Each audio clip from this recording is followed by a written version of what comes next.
در زمان معاصر مخصوصا در شرایطی که برخورد تمدن‌ها و ارزش‌های گوناگون فرهنگی طرف شدت گرفته ایستاده است، تنها توسط عمیق آموختن تاریخ و ترغیب و تشویق میراث غنی تاریخی و فرهنگی با تأثیر خرابی آوری روندهای جهانی شوی ایستادگری کردن امکان پذیر می باشد.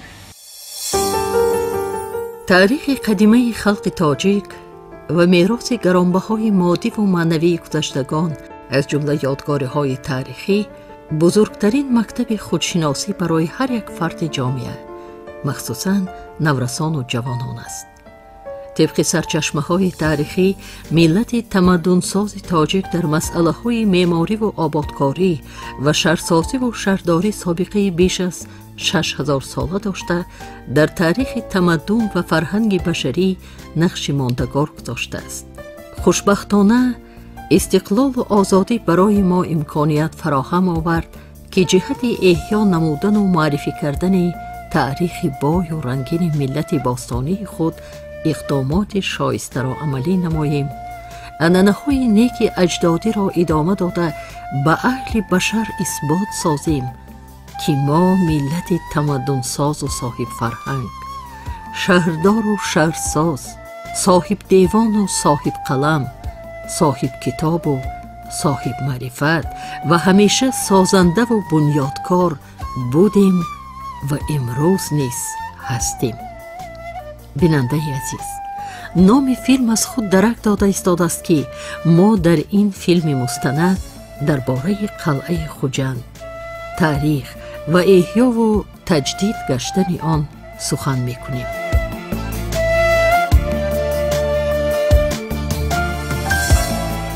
در حدود قلعه خوجند بعد سال 2015 از این موضع گرفتن قسم حربی از جانب راهبریت ولایت به واسطه با ابتکار پرزیدنت جمهوری تاجیکستان، اساسگذار صلح و وحدت ملی، پیشوای معظم ملت محترم امامی رحمان، احیا و بازسازی قلعه خوجند به میان آمد که از جانب راهبریت ولایت گروه کاری از 4 سمت تأسیس داده شد.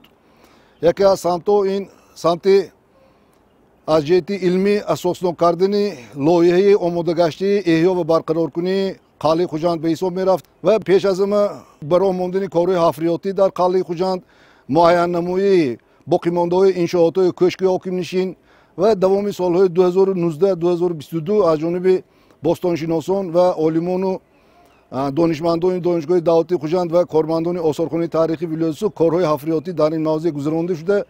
بیش از 1000 عدد زیاد اکسپونات هایی که از این موضوع دریافت شد به فاند آثارخانه وارد کرده شدند. اینچنین برای بنیاد حوله های هنرمندان که ما اقدام گرفتیم، یکی از محله های شهر خوجند را در این موضوع جایگیر کنیم. از جانب مردم شناس فیض‌الله محیدین جان، نامزد علم تاریخ، کنسپسی علمی آماده کرده شد و بنیاد حوله های هنرمندان در اینجا برآمده شد. انشاءات های در اینجا بنیاد گشته به واسطه برای معرفی کنی تاریخ، فرهنگ، صنعت، مدنیت و عرف و عادت و طرز و نمود لباس پوشی خلق تاجیک که از قدیم الایام با این نمود صنعت و با این نمود فرهنگ درجه بلند داشتند، برای جهانیان، برای تربیت نسل نورس، برای آن تماشابینانی که از داخل کشور می آیند، از خارج کشور می آیند، بسیار مفید و ضرور می باشد. اینک امروز قلعه خوجند احیا و از نوسازی گردیده به یک مکان زیبا و دلربای شهر باستانی خوجند تبدیل یافت.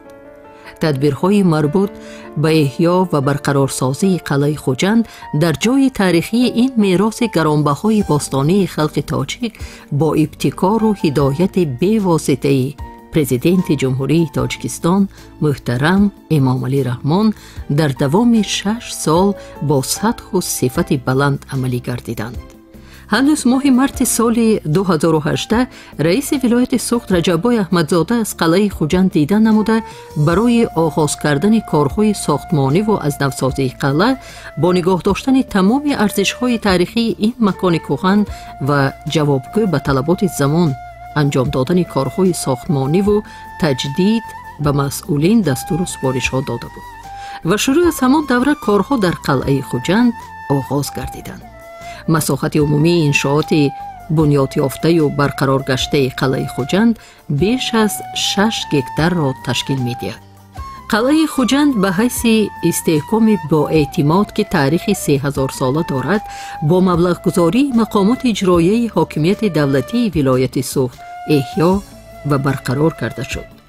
дар асоси лоиҳа деворҳои атрофи қалъа, арку дарвозаҳои он барқарор гардида, бунёди бинои маъмурӣ, растаҳои ҳунармандон, ошхонаи миллӣ, намунаи хонаву ҳавлиҳои қадимаи шаҳри хуҷанд, меҳмонхонаву осорхона, чойхона, растаҳои болопӯшида барои омода намудани таомҳои миллии мардуми тоҷик, ҳамому нуқтаҳои хизматрасонӣ ва дигар иншооти ёрирасон сохта шудааст.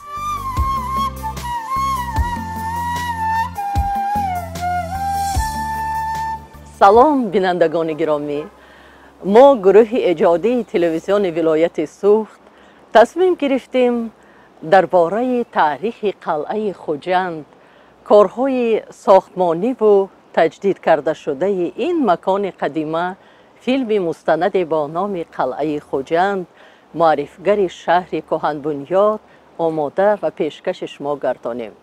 ва ман фикр мекунам дар оғоз мо бояд аз таърихи қалъа маълумот пешкаш намоем, чун мо таърихи худро надониставу наомӯхта ояндаи обод дошта наметавонем. мо нақлро аз таърихи кӯҳани қалъаи хуҷанд оғоз карда бо шумоён маҳаллаҳои қадимаи шаҳр, чойхонаи миллӣ, ҳамом, бинои муҳташаму мунаққаши толорҳои намоишии таърихиву фарҳангии халқи тоҷик ва дигар иншоотҳои бунёдшудаи ин макони зеборо ҳамроҳ тамошо хоҳем кард. қалъаи хуҷанд яке аз калонтарин қалъаҳои дорои таърихи дерина ба ҳисоб рафта, қисми боқимондаи он кӯҳандизи хуҷанд аст, ки дар маркази шаҳри имрӯза дар соҳили чапи сирдарё воқеъ аст. масоҳати ёдгории қалъаи хуҷанд беш аз 6 гектарро дар бар мегирад. атрофи қалъаро деворҳои баланд иҳота карданд. аз он деворҳо фақат қисмати шимолӣ ва ғарбияш боқӣ монданд. дар қисми шимолу шарқии қалъаи хуҷанд теппаи ҷойгир аст ки он арк кӯҳандизи қалъа мебошад. дар он вайронаҳои кӯшки ҳокимнишин боқӣ мондаанд.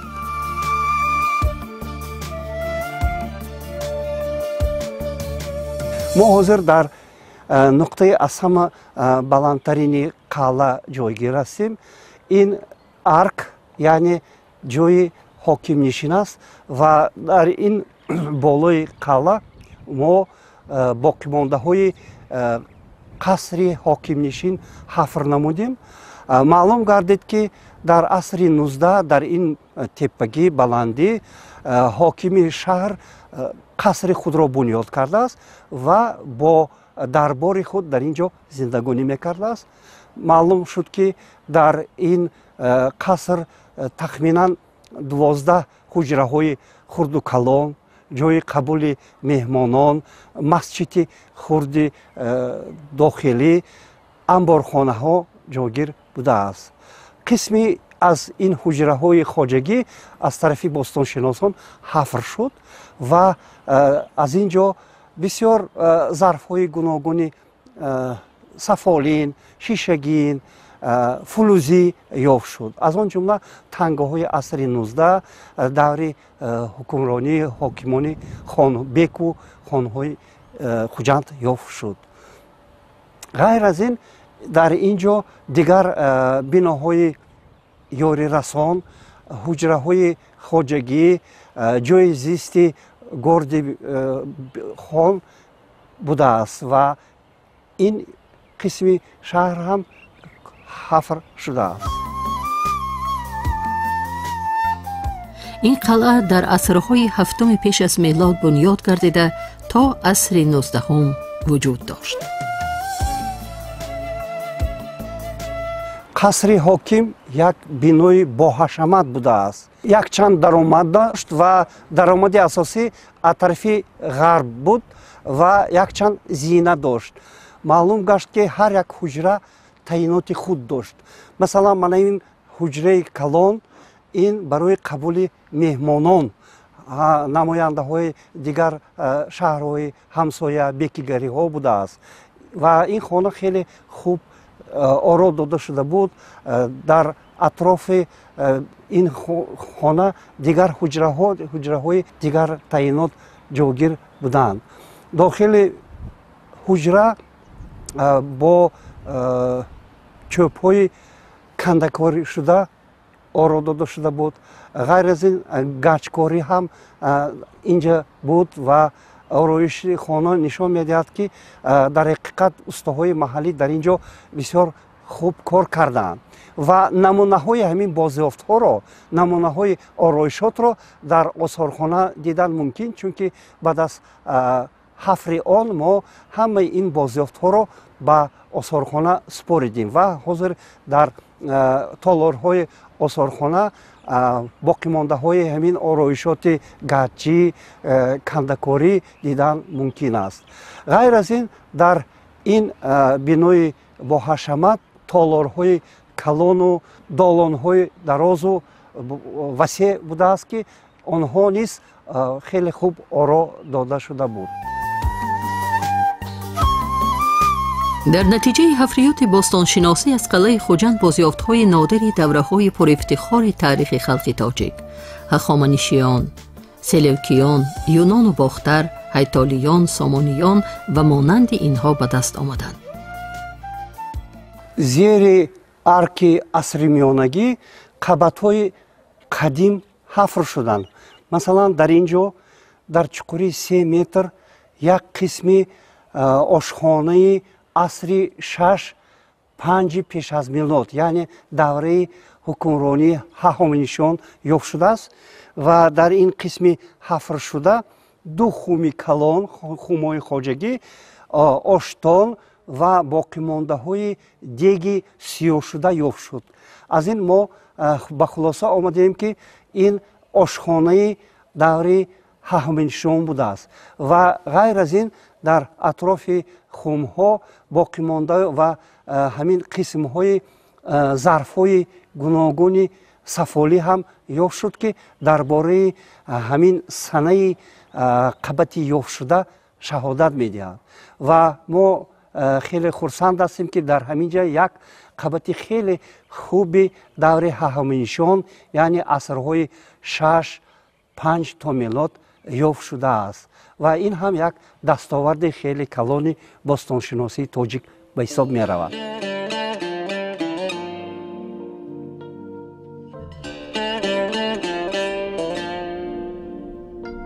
در مجموع اولین معلومات ها دایر به قلعه خوجند در قیدهای سفری و تدقیقاتی شرقشناسان روسی تا انقلابی پیدا شده است. اولین کافتوکاوهای ارکئولوژی در شهر خوجند انیخترش در حدود جزیره یاوه ارال ماه نوامبر سال 1870 از طرف الکساندر لودویگ کون شرقشناس روس گذرانیده شده است. اما آموزش دقیق‌ترین این یادگاری ارکئولوژی تنها سال 1954 آغاز یافته است و آن تا زمان پاشخوری اتحاد شوروی ادامه یافته است. در این مدت زیر راهبری نومان نعمتوف که سردار اکسپدیسیون ارکئولوژی کمپلکسی تاجیکستان شمالی بود، باستانشناسان پولوتوف، بیلیایف، بیلولوف، مارافیف، میربابایف تدقیقات‌ها گذرانیده به دستاوردهای بزرگ علمی نائل گردیدند. بنا به مأخذهای موجوده، اسکندر مقدونی بعد از ضبط آسیای میانه سال 329 تا میلاد در ساحل دریای سیر استحکامی ساخته به آن نام خود را گذاشت که با نام اسکندریه اقصی مشهور گردید. الحال ثابت شده است که اسکندریه اقصی در قلعه خوجند به وجود آمده بوده است.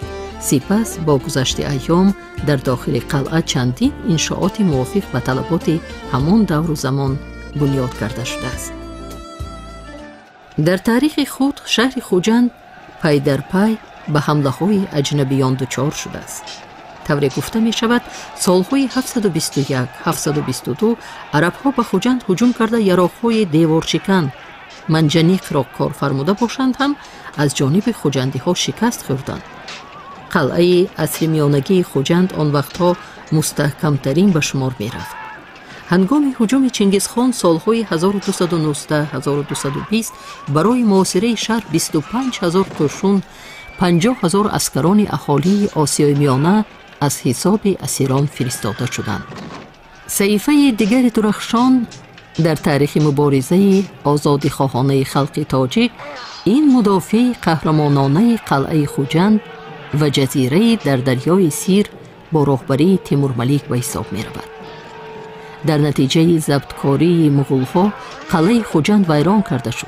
موافق معلومات تاریخ نگار حافظ ابرو در ابتدای عصر 15 قلعه در حالت ولنگار قرار داشته در آخر همین عصر از نو برقرار و به قرارگاه حاکم محلی تبدیل یافته است.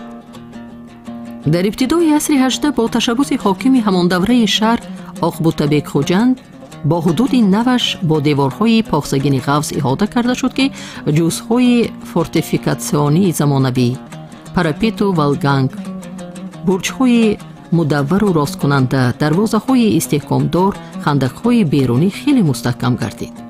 حتی خوجند در بعضی سمت‌هایش دیوارهای دو قبته داشت.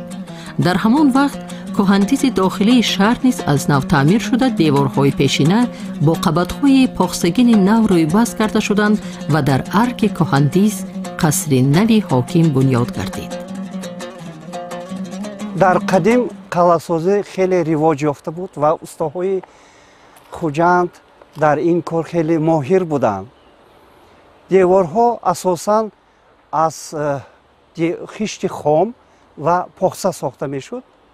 متاسفانه این اشیا برای ساختمان نه آنقدر خوب است، چون که در وقت بارانگری و برف خشت خام نم را کشیده ویران می شود.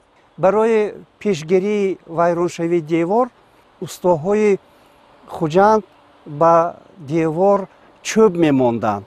این چوب های خشک نم دیوار را کشیده می گرفتند و با همین راه دیوار سالهای زیاد خدمت می کرد.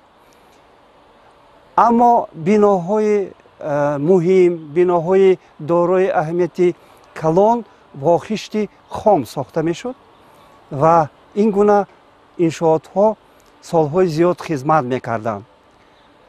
دیوارهای قلعه باشد هر یک 10-15 سال از نو تعمیر می گردید، چون که خیلی که من گفتم خشت خام و پاخته از برف و باران تیز ویران شده ضرر می دیدند. در عصرهای 18-19 باشد قلعه خوجند بارها به میدان زد و خوردهای قشنهای امارت بخارا و خانگری قوقند تبدیل یافته خراب و از نو احیا می گردید. در سال 1866 قلعه خوجند بر اثر زد و خورد قشنهای رسیه پادشاهی خیلی خراب و ولنگار گردیده بود که بعد از این حادثه قلعه دیگر به شکل پیشینه احیا نشده است. طوری در بالا ذکرش رفت دوام 10 سالها ضمن کافت و کاوهای ارخئولوژی و حفریات باستانشناسی از جانب عالمان و تاریخ نگاران از قلعه بازیافت‌های نادر تاریخی یافت شدند. مثلا تشکیل اکسپدیسیون ارخئولوژی و گذرانیدن حفریات در موسم صحرایی سالهای 2019-2020 در قلعه خوجند به باستانشناسان امکانیت داد که آثاری از دوره‌های گوناگون محفوظ مانده را پیدا نمایند. از جمله از قلعه خوجند به مقدار زیاد مصنوعات، کاسه و طبقهای سفالین عتیقه و عصر میانگی، خم و کوزه های گوناگون شکل، سیم کوزه‌چه هایی که نقش های هندسی و نباتی داشتند، ظرف های شیشگین و فلزی، مصنوعات زرگری، تنگه‌های میسین و نقرگین و غیره یافت شدند. باستانشناسان ضمن کافتوکاوهای ارکئولوژی پی در پی دیوار قدیمه قلعه را نیز دریافت کردند که با اصول به خود خاص دوران گذشته بنیاد شده است.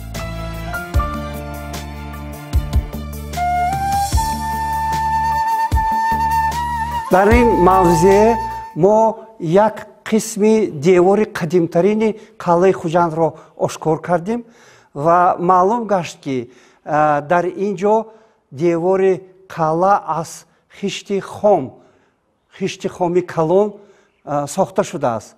من در اینجا معلوم که معماران قدیم برای نگاه داشتن دیوار خشت خام اول تخکرسی سنگین کردند و بالای تخکرسی سنگین دیوارهای خشت کلان حجم 45 به 32 چینده برآمدند. بعد از 3 قطار دیوار خشت خامین باز یک قطار سنگ ها چینده می شود تا که همین ونتیلیاسیا یعنی برای هوا در آمدن هوای خشک امکانیت می دهد. من همین اصول خیلی خوب در شرایط زمین سرنم نزدیک به دریا بوده است و همین گونه دیوار در تمام اطراف قلعه ساخته شده بود.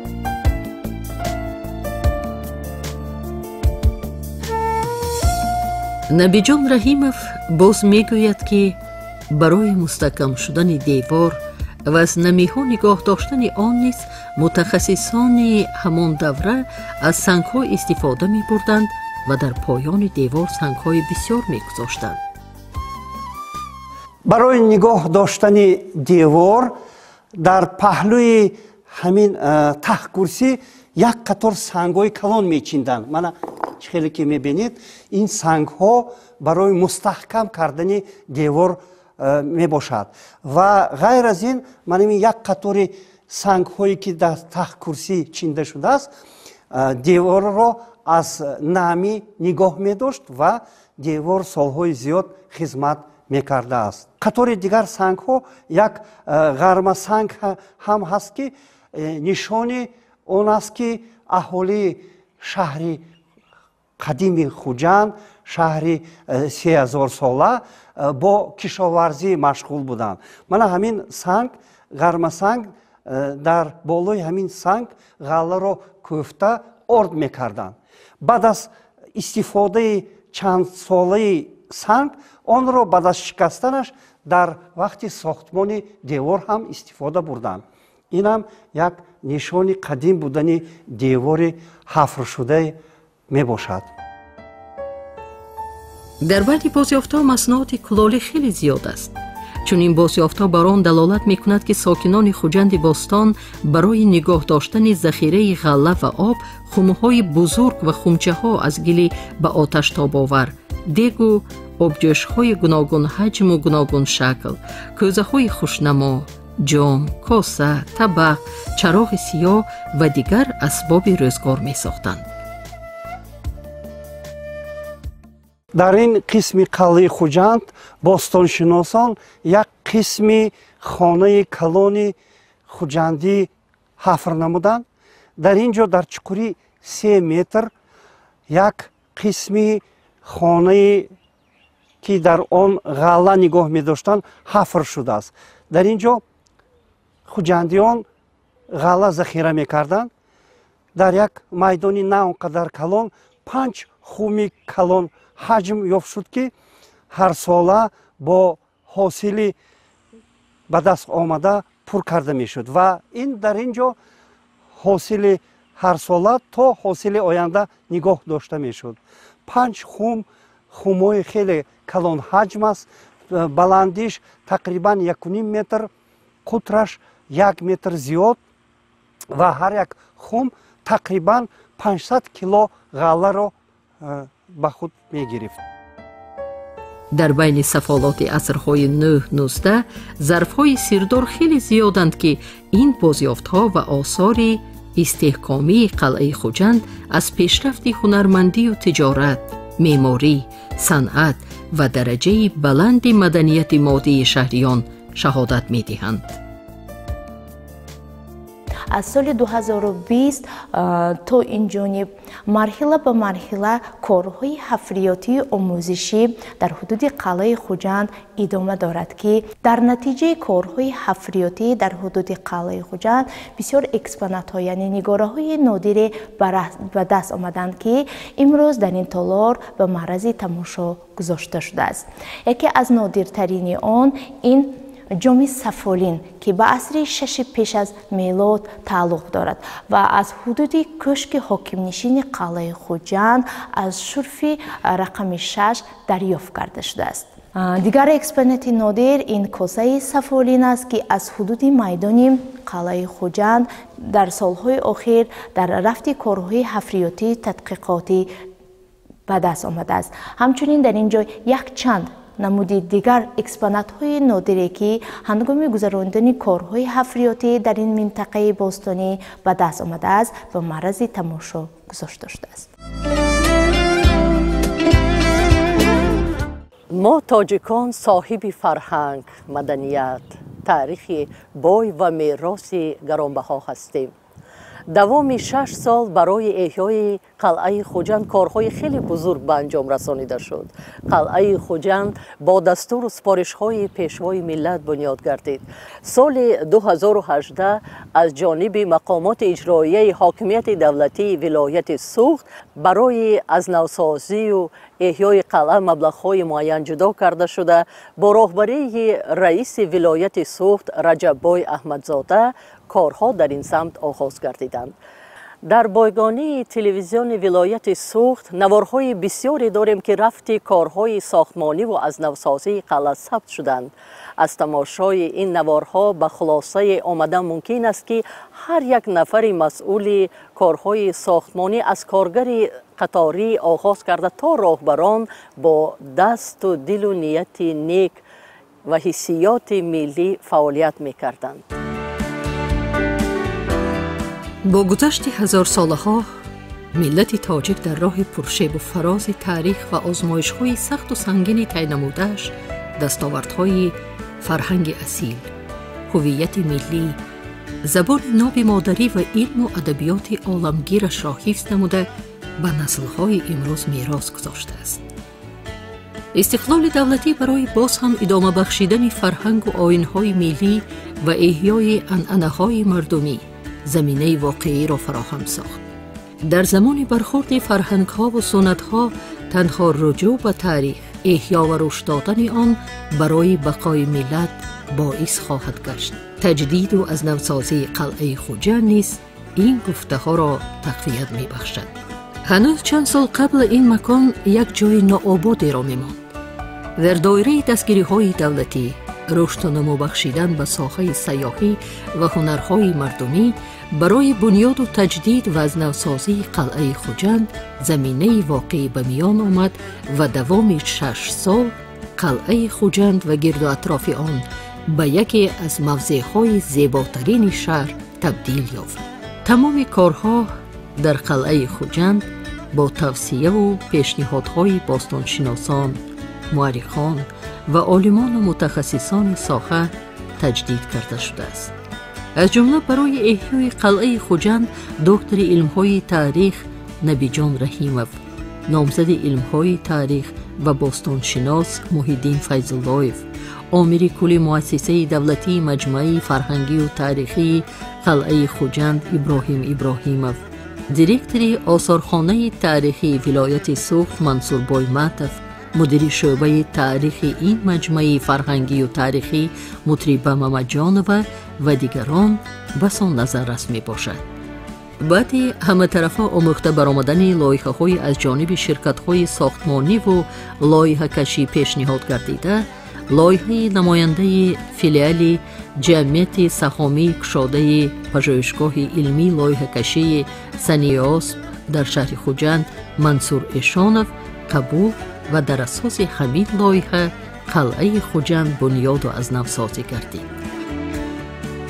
در وقتی لایحه ترتیب دادم پیش از آغاز کردن نقشه توپوگرافی منطقه را کردیم در مقیاس 1:500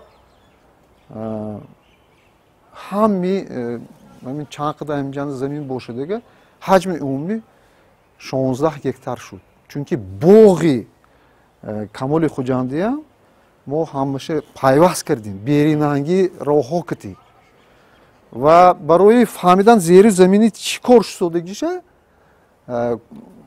کارهای مهندسی گیولوژی هم کردیم. در اینجا 16 شرف گذرانده شد. ما از دوشنبه متخصصای ورزیده گیولوژی اینجا دعوت کرده هر یک نقطهش فهمیدنی بودیم که زیر زمیننده چی حالت هست.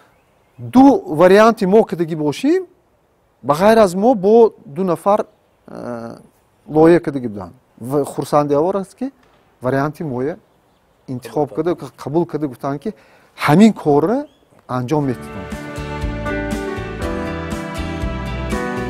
همچنین در احیای قلعه دیگر متخصصان از جمله راهبر بدیعی انشاءات عبدالرحیم جبارов، مؤسسه دولتی مکتب احیا و رشد اطلس و ادرسبافی دستی و دیگر هنرهای خلقی، استاهای گچکار و دوریدگر، نقاش و کندلنگار، رسامان و کاشینکاران محلی، هیکلتراشان سهمی باسزا گذاشتند.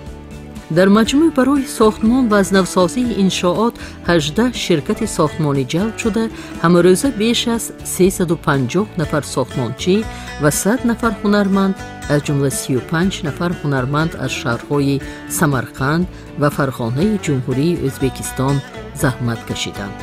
برای ساختمان مصالح ساختمانی محلی استفاده شده است. فخریت در همین بلکه همجا شاگردای خام کار کردن. آنچه که تاریخی در سمرقند است در همین خوجند مجسم شده است.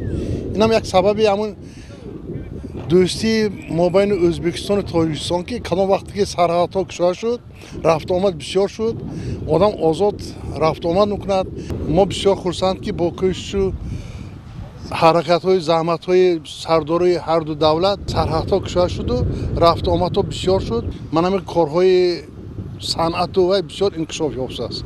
از روی نقشه دیده زمین بچینده تیار کرده سونی گیفته بعد دیوار میچسبونه، از بالاش گیپس میکنه، نقشه کلان های بلک کرده ریخته سونی دیوار میچسبونه.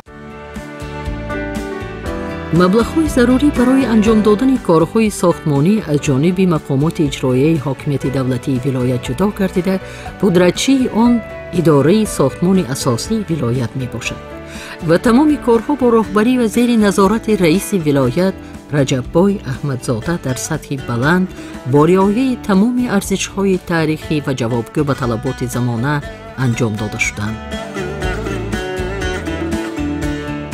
با هماهنگی با استادان امروز سهم خود را برای آبادانی وطن ما البته گذاشته ایستادیم. من بار اول می‌بینید که در این بنا هنری کاشینکاری در مساحت خیلی بزرگ اجرا گردیده است که این هم یک نازکی خود را دارد.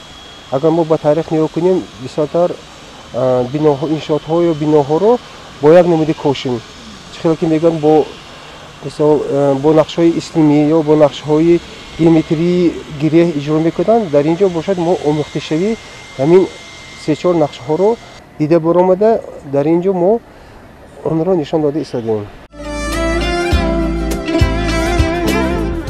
در قلعه خوجند باز یک تشبوس خیلی خوب عملی کرده شده است که این بنیاد محله خوجند قدیمه می باشد.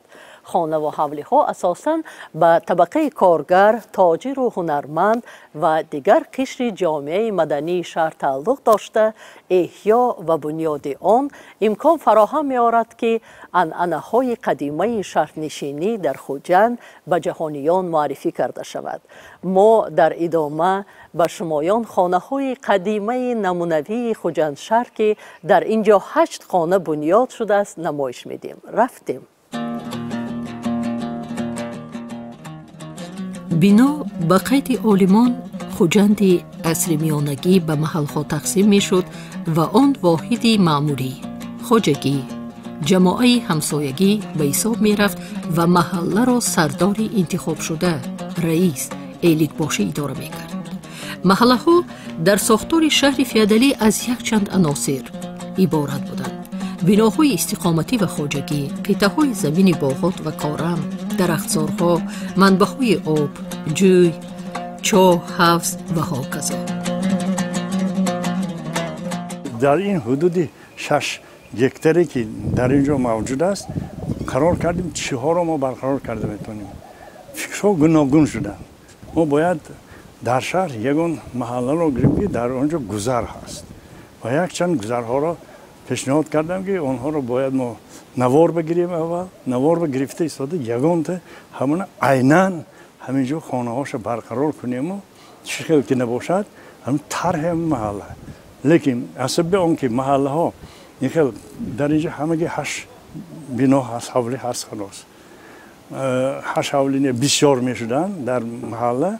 بنابراین قرار همین شد که بیاید تقریبا عنعنوی محله ها را با چی، یعنی با کدام علامت ها، با کدام وظیفه ها قرار کردیم و همین تنگوچی، کوچی، جویبار و حوض و همین چیزهاش کردیم.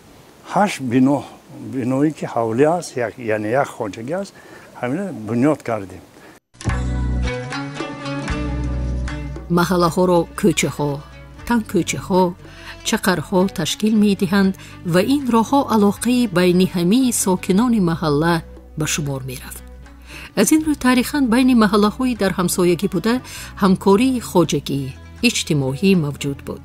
آید به شماره محله های شهر خوجند در اثرهای محققان رقم های گوناگون موجودند که آن 80 88 یا 146 155 عدد را تشکیل می دهند. ما در اینجا نمونه های هنرهای اهالی شهر خوجند را در یک همین محله انگشت شمارانه انتخاباً جایگیر کرده.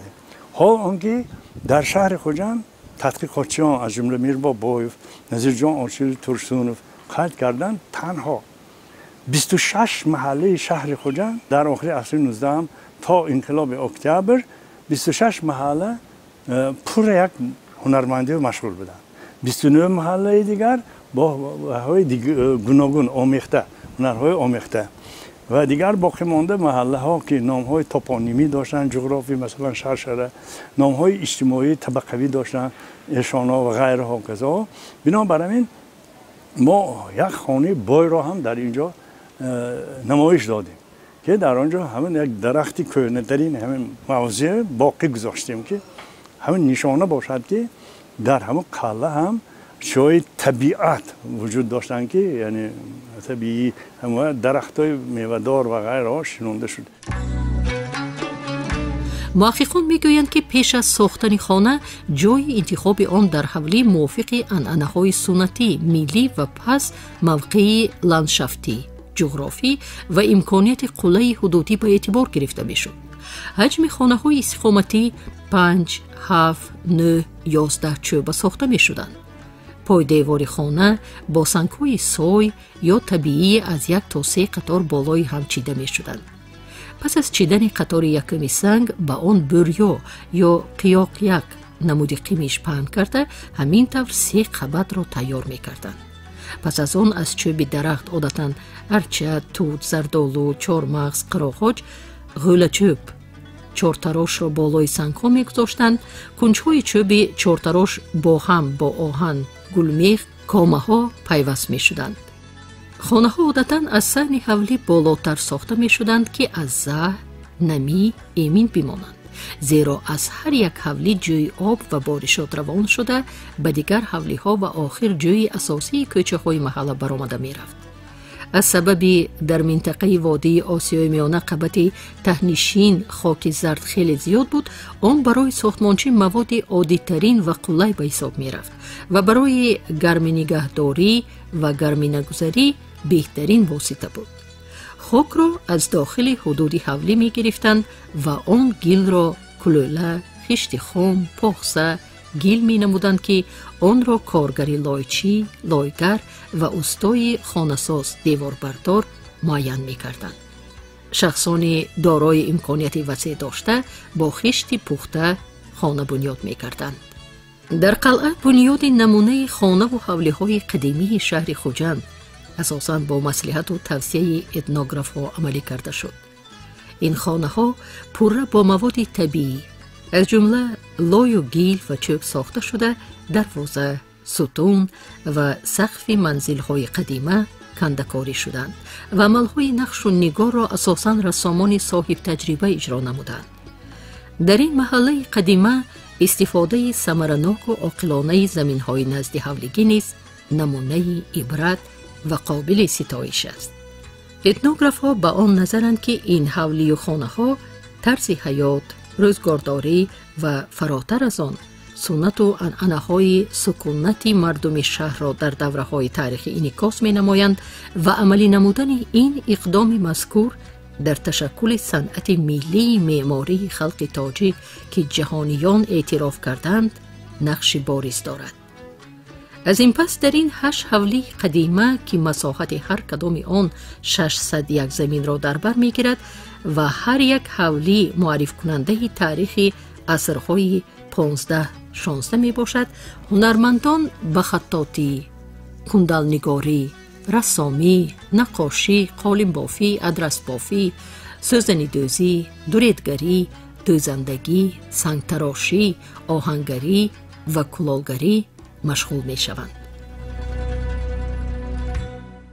در اینجا یک خانه بایست دیگر هنرمندی های خیلی معمول بافندگی، آهنگری، زرگری، همین 8 محله. بعضی محله ها مهمان خانه هم داشتن، یا که یگان آدمی که به دولت امکانیت حوالش است مهمان خانه داشتن، با هم در قفای من همین مهمان خانه را نیز بنیاد کرده.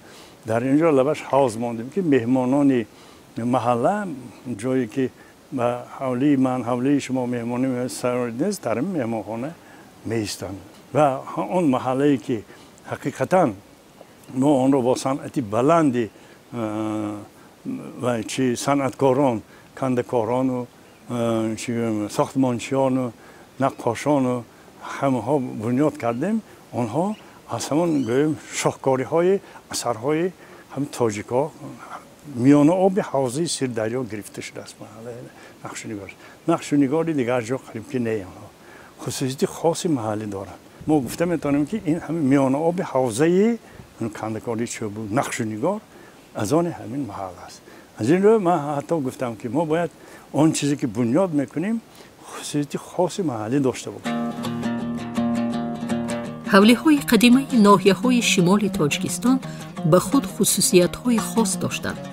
مثلا اکثر حولی‌ها از 2 قسم عبارت بودند، یعنی حولی درون و بیرون. در قسمت درونی زنان و کودکان روز می‌گذرانیدند، در قسمت بیرونی جای روزگذرانی و قبول مهمانان مردینه به حساب می‌رفت. در قسمت خانه درونی همه انشاءات‌های روزگار، آشخانه، انبار، تنورخانه، لوازمات‌های طلبات هر روزه روزگار موجود بود. چون این بنیاد منزل در حولی‌های نقاش و تاجر در نمونه بهترین نشان داده شده است. در خانه‌های قدیمی شهر خوجند یک چند قسم‌ها عبارت بود. خانه درون و خانه بیرون. خب قسمت مردان خانه بیرون بود، قسمت زنان خانه درون بود و در همین خانه درون همه شرایط برای نگه داشتن آذوقه، نگه داشتن گندم، یا اینکه مثلا شرایط برای شستشو، آتشدان، خب تنور خانه، همین چیزها موجود بود. خب برای آنکه گندم نگه دارند هم در یک انبار خانه گویم در قزناق کندو می ساختند. کندو چه خیلی است، یک دیوار است، گاه در شکل مثلا 4 کنجه است، یعنی یک قطعه دیوارین است، قطعه که از گل ساخته شده است. خوب بلندیش هر خیل می شود، خوب تا 1 متر است، پستر است. در آنجا گندم نگاه می داشتند. گندم هم به خالی می کردند، در هم داخلی کندو گندم، شالی یا دیگر مثلا غله‌دانگی های نگاه می داشتند. یعنی یک جای مکانی ذخیره خوراک بود. این چنین مثلا برای نگاه داشتنی فرض کردیم روغن، برای نگاه داشتنی ماست، یعنی که مثلا جرغات و شیر و روغن مسکه، یعنی با یک کوزه های کلان خم ها بود. خب خم بود، خرمه بود، خب خرمچه بود، اینها هر یکتاش وظیفه خودش داشت.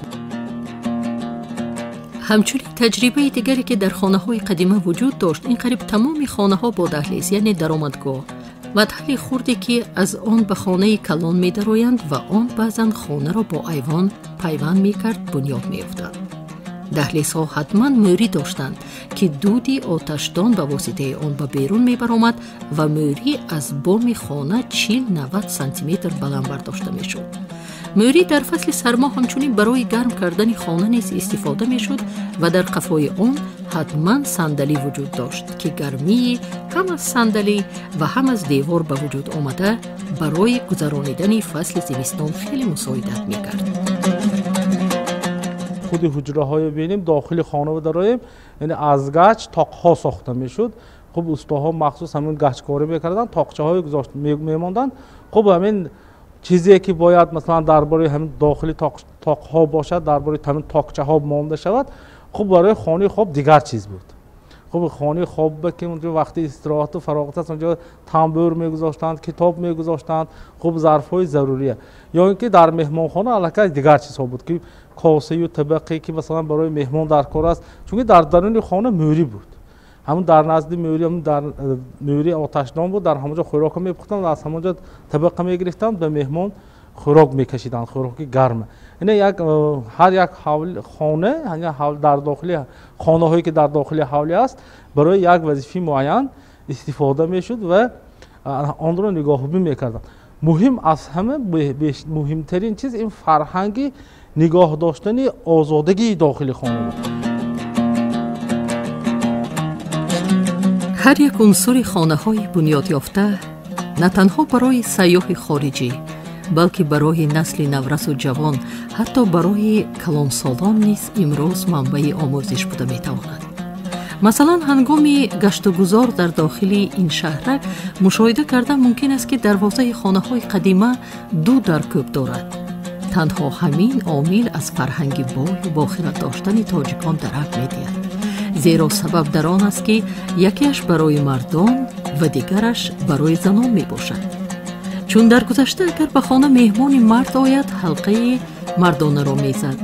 صاحب خانه می فهمید که کسی آمده مرد است و به استقبال او مردینه خانواده می برآمد.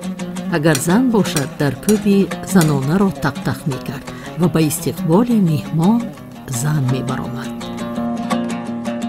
یکیش مثلا استوارتر، مستحکمتر، سختتر، ولی نگاه می‌بینید صدای بلند می‌برد. وقتی که مهمانی که می آمد مرد باشد، انا همینش میزد. با همین در را میکشت و صاحب خانه میفهمید که از صدای این مردک آمده است، یعنی مردینه آمده است و مردینه از خانه به پیشوازش می‌برد. و این باز یک دویم حلقه در است، اینش هم باشد مثلا اینش لیکن زنانه. وقتی که مهمانی آمده زن می بود، زنها می بودند، اینش را میگفتند که اینش صدایش پستر است، لیکن به هر حال صاحب خانه میفهمد و از همین میفهمد که مهمان آمده زن است و به استقبال این مهمان آمده زن خانواده میبرند. خب که اینش یا اینکه مثلا صاحب خانه یا یک دختر خانواده برآمده مهمان قبول کرده میگیرید. یعنی عموما اگر بگیریم یک خصوصیت خاصی حولی های خوجندی است، یک فلسفی خودش است. عادتا خوجندی ها خانه هایشان، منزل هایشان از طرف بیرون سخت آباد نمی کردن. کم یک پنجکش یا یک انداوه مقرری، انداوه عادی می کردن، لیکن داخل خانه، درون خانه سخت زیبا می کردن. خوب نقاشی می کردند، گل کاری می کردند، خوب تاقایی مثلا گجین می ماندند، خوب بالایش باشد با هر گونه مثلا پلتوسه و با دیگر عنصرهای فرهنگ ملی آرایش داده میشد. این معنا داشت. این معناش همین است که یک مقال هم هست، لباس ژنده باشد هم دل گنده نباشد. یعنی بیرین نمودی ظاهری مثلا نازیب یا اینکه زیبا نباشد، لیکن باید دل زیبا باشد. از همین نقطه نظر باطن باید زیبا باشد و از همین خاطر مثلا در خانه های خوجند همین گونه یک عادت بود. در هر یک دری درآمدگاه шиносномаи хонаи ҳунарманд вобаста ба навъи ҳунараш бо 3 забон дарҷ гардида аст. ин ҷо ҳавлии бофанда аст ки ниҳоят зебо оро дода шуда, занону бонувони ҳунарманд ин ҷо сарҷамъ омаданд ва матоъҳои қадимаи атласу адрасу алочаро мебофанд. ҳунари матоъбофӣ қадима буда чанд марҳиларо дар бар мегирад ва аз ҳунарманд чобукиву зиракиро талаб мекунад. агар ба таърихи рушди ҳунари бофандагӣ назар афканем, маълум мешавад ки дар осиёи миёна ва эрони бостон касби бофандагӣ дар аҳди қадим яке аз пешаҳои суннатии мардуми ориёӣ ба ҳисоб мерафт. дар аҳди сосониён бофтани матоъҳои бенақш маъмул буд. дар асрҳои миёна ҳунари бофандагӣ хоса инкишоф ёфта, навъҳои гуногуни матоъ ва порчаҳои мунаққаш пайдо шуданд ки бо услубу шеваҳои гуногун бофта мешуданд. дар хӯросон, дар шаҳрҳои хуҷанд, бухоро, истаравшан, самарқанд, марв, нишопур, ҳирот, дар Эрон, дар шаҳрҳои Рай, Гелон, Табаристон, Исфаҳон, Шероз ва ғайра коргоҳҳои бофандагӣ фаъолият доштанд ки ба бофтани матоъҳои пашмӣ, абришимӣ, порчаҳои тақлидӣ аз Миср бо номи дабиқӣ, порчаву матоъҳо бо тору пуди симину зарин, инчунин бо таҳияи дигар навъҳои матоъҳои мавриди ниёзи мардум машғул буданд. хуҷанд маркази бузурги саноати дастӣ ба шумор рафта, қисми зиёди теъдоди аҳолӣ соҳиб ихтисос буданду бо касбҳои гуногун машғул мешуданд.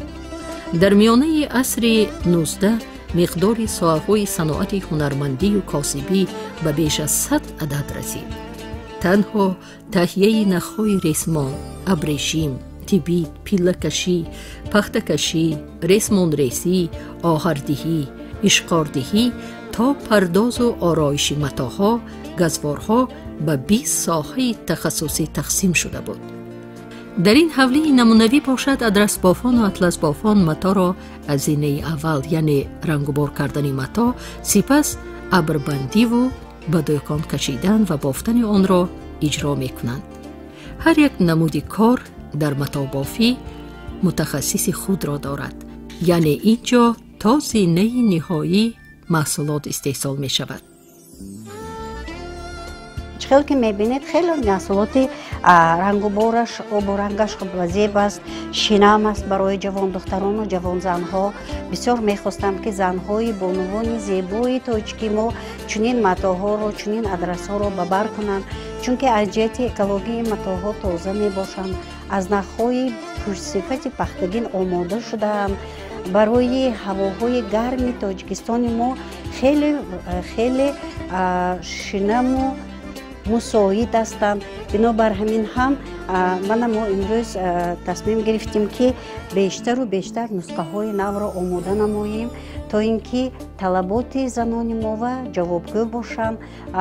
ба дизайнҳои навро омода карда истодаем, то ки духтаракони мо ҳамқадами замона бошанду аз он дилхоҳ либосҳояшонро омода карда ба бар кунанд.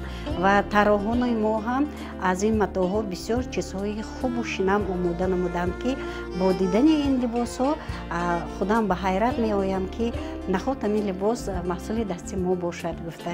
бинобар ҳамин ҳам мана ин маҳсулотҳои тайёри мо. акнун рӯй меорем ба ҳавлии кулолгар.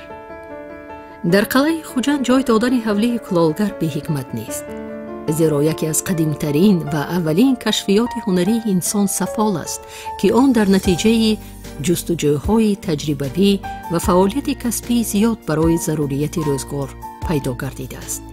муаррихон мегӯянд ки кулолгариро зан ихтироъ карда буд ва дар натиҷаи рушду такомул ёфтани он мардҳо низ ба ин шуғл рӯй оварданд. пири кулолон Саид Амири Кулол маҳсуб ёфта, ин ҳунар аз насл ба насл ба сифати мерос боқӣ мондааст. барои масъалаҳои сафолӣ ва кулолӣ хокҳои махсус истифода бурда мешавад. дар ин ҷо шумо дида метавонед, масалан хокҳои шаҳри Колибодон, шаҳри Исфара ва ноҳияи Спитамен, асосан мо аз хокҳои маҳаллии худамон истифода мебарем. дар ин ҷо шумо дида метавонед خاکارا با از کانها گرفته آمده. در اینجا ما یک چند پروسس های تکنولوژی میگذرانیم که خاک گیل شود و به مسئله های سفالی کلالی تیار شود و به کار شروع کنیم. از روی حفریات و تحقیق محققان صنعت مذکور تا به درجه رشد و تکامل یافته است که در هر منطقه مرکز مخصوص کلاهگری، استخوان‌ها، دکان‌ها موجود بود. در عصر 19 مرکزهای اساسی کلاهگری شهرهای بخارا، سمرقند، رشتان، قرشی، کولاب، غجدوان، شهرستان، خوجند، اسفره، چارکوه، کانیبادان، استرافشن و اینچنین بعضی ناحیه‌های پامیر و قراتگین بودند. در دوران حکمرانی روسیه پادشاهی یک مدت صنعت کلاهگری روی به تنزل نهاد.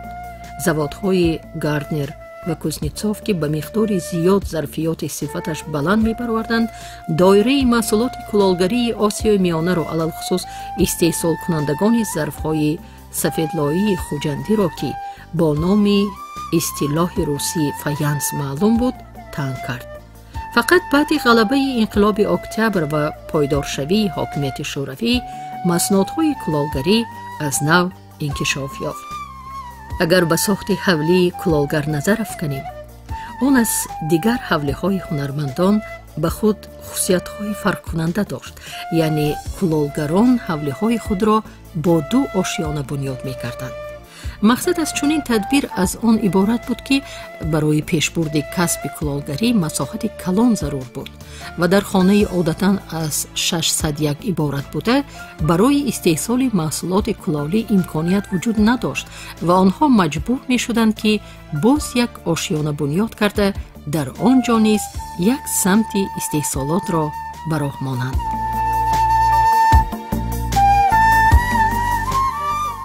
اکنون وارد حوله آهنگر می شدیم. در این حوله دو نمود کسب، آهنگری و سنگتراشی جای داده شده است. خوشبختانه کسب آهنگری تا حال زنده است و طی چند سال آخر باز احیا شده از نو رشد کرده ایستاده است. در ایام قدیم در نمو و پیشرفت اقتصادی شهر خوجند ذخیره‌های طبیعی آن موقعی مهم داشت. چنانچه در اختیار شهر و گرد و اطراف آن ذخیره جنگل و معدن انگیشت، فلزات فراوان دامنه شمالی قطارکوه میوه‌غول و قشقر و داغان و در جنوب قطارکوه‌های چتکل و قرمه و در شمال کوه میوه‌غول بودند که کل آنها در یک جایگی پیشرفت با نظام شهر خوجند و محل‌های اطراف آن را تامین می‌نمودند. هنرمند اکتم قابیلوف که با این هنر اولادی هنوز از دوران نورسی آشنا بود و امروز در این سمت به موفقیت‌ها نائل گشته است، از تأسیس چنین جای کار نهایت خرسند است، زیرا او می‌تواند در چنین شرایط مساعد محصولات آماده نموده در رسته‌های فروش داخل قلعه دسترنج خود را به فروش گذارد. زیاده از 40 سال هست که همین به کارسازی آهنگری مشغول هستم.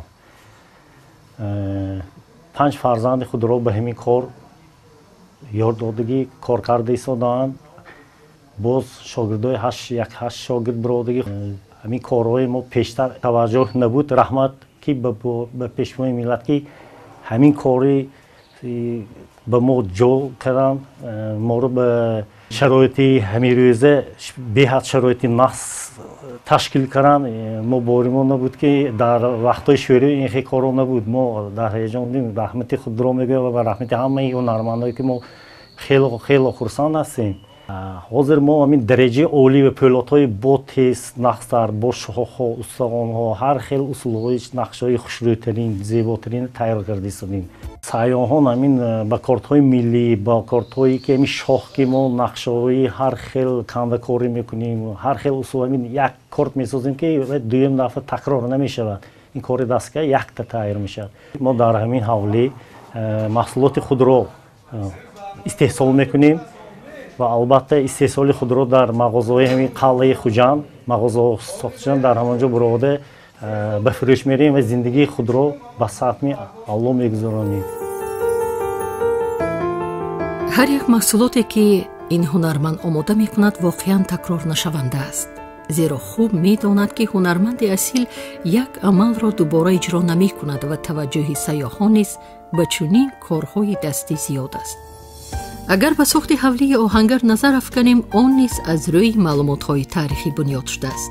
یعنی در گذشته آهنگران و سنگتراشان از آدمان بای و ثروتمند محسوب نمی‌یافتند و با کسب خود تنها در سطح میانه روزگاردار زندگی خویش را پیش می‌بردند و بنابراین هم حوله آهنگر به نقش و نگار و به سقف‌های زیبا بنیاد کرده شده است.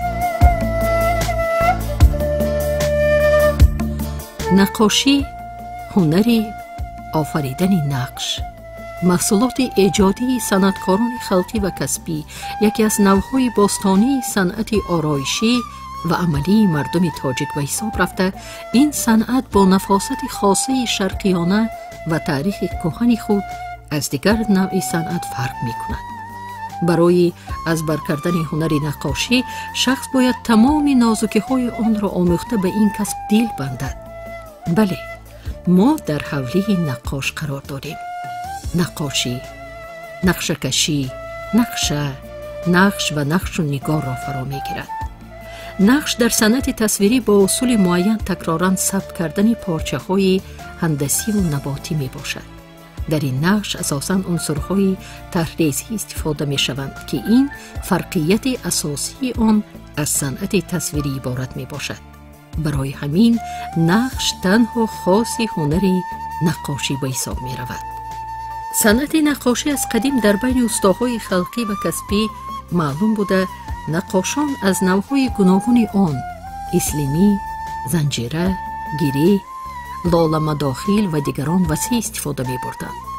یادگاری‌های معماری و بازیافت‌های باستانشناسان آسیای مرکزی شهادت می‌دهند که نقاشی در اینجا از زمانهای قدیم رواج یافته بوده است. انکشاف هنرهای ملی مردمی به مثل معماری، کلالگری، مسگری، زرگری، زردوزی، گلدوزی و غیره به ترقیات نقاشی مساعدت می‌کردند. نقش ملی آریایی از دوران جمشید و زرتشت 5-8 هزار سال پیش تا به امروز آمده رسیده است. آن زمان آنها اسلامی، هندسی و حیوانی نامیده می شدند.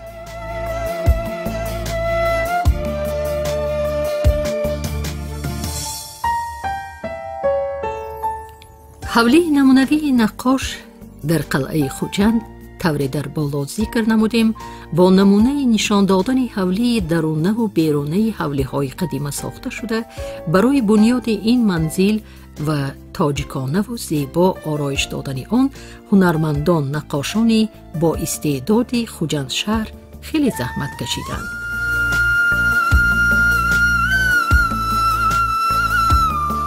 این نقشه ملی که ما اینجا استفاده بردیم همش از چارچوبه نقش‌های قدیمی که استادان ما گذشتگان هنرمندان میکردن، گذشتگان هنرمندان از همون نبرآمده ما اجرا کرده با تمام کردیم. هر یک ملت، هر یک دولت، هر یک تاریخ و فرهنگی خود را دارد. هر یک دولت از کنون ما نشان داده شدیم که خلق تاجیک نیز فرهنگ و هنر و صنعتی بای دارد و قدیمه دارد. ما برای که در اینجا سیاح‌ها می‌بینند درباره قدیمی بودن خلق تاجیک معلومات برای گرفتنشان تا چه اندازه هنرمندان در اینجا هنرهای زیبا را می‌کردند. ما همین‌ها را نشان دادن مقصدمون به جهانیان درباره خود هنر و هنرمندی معرفی کردند. همچنین در حوله نقاش هنر خطاطی نیز معرفی می شود، چون این هنر هم قدیمه بوده به نقاشی نزدیکی دارد. اگر با رجوع به تاریخ نظر افکنیم معلوم می شود که خط و نگاریش جزء مهمی از تاریخ مدنیت و فرهنگ مردم تاجیک به حساب رفته از مباحث نهایت ارزشمند است. خوشنویسی نمونه صنعت تصویری بوده معرفگر علم و فرهنگ پرغناوت مردم تاجیک می باشد. اینچنین خوشنویسی و توجه به خط بازگوی توجه مردم از زمان کهن به هنری والا و ذوق زیبایی پسند داشتن آنها بوده. خوشنویسان و خطاطان آسیای میانه اکثر وقت خود را به نسخه نویسی کتاب‌های ادبی و دیوان‌های شعرا، مینیاتور نگاری که توجه مخصوصی مردمان بودند صرف می‌کردند. در نظام صیقل یافتن صنعت خوشنویسی، دانشوران، مدرسان خوشقلم مدرسه های شهر خوجند به مانند فیاض خوجندی، عالم خان مخصوم، دام الله محیدین، تاشخوجه اسیری، قاری عبدالله، عثمان خان توره و دیگران موقع نظررس داشتند. خوشبختانه این هنری والا تا زمان ما زنده است و بنیاد حولی نقاش در قلعه خوجند سبب گردید که یکی از هنرمندان، نقاش و خطاط ماهر اسماعیل خوجه حیدرов من بعد با کسب دوست داشته‌اش در حولی نقاش مشغول کار می شود. همین هنری خطاطی که من پیش کردم این هم تماما فراموش رفته. برای چی؟ برای آنکه یگان کس توجه ظاهر نمیکرد. وقتی که جناب عالی گفتن که بزرگان ما، آنهایی که اجدادان ما صاحب خط بودند، صاحب عرفان بودند، صاحب کتاب بودند، الهام آورد و گفتیم، من گفتم اکنون باید همین چیزها رو از دیگه با احیا کنم. من خودم وقتی که در مکتب کار میکردم با یکی از خطاطان مشهور تاجیکستان، سابق قاضی جمهوری تاجیکستان میرزا عبدالله کلانزاده شاگرد بودم و آن کس آن چیزی که من میدانستم تقویت بخشیدن و به این درجه آمده رسیدم. پیشتر برای خطاط خانه بود، همراه نقاشان کار میکردن. آنها برای چی؟ برای آنکه وقتی که شاعر یا نویسنده اثر ایجاد میکرد وی را مثال بگویم مینیاتور کردن در کار بود. مینیاتور کی میکند؟ یا اینکه مقاوی کتاب کی میکند؟ نقاش میکند. خطاط وظیفش نوشتن بود. و من یک جای اینم با بی‌واسطه با دستگیری، وقتی که همین خیلی گفتن جناب عالی دستگیری کرده که حتما همین خواهد جای تان که با کار کنند. من امروز من چخیل که خودتان دیدی ایستادید، ما من همراه نقاشان همکاری میکنیم.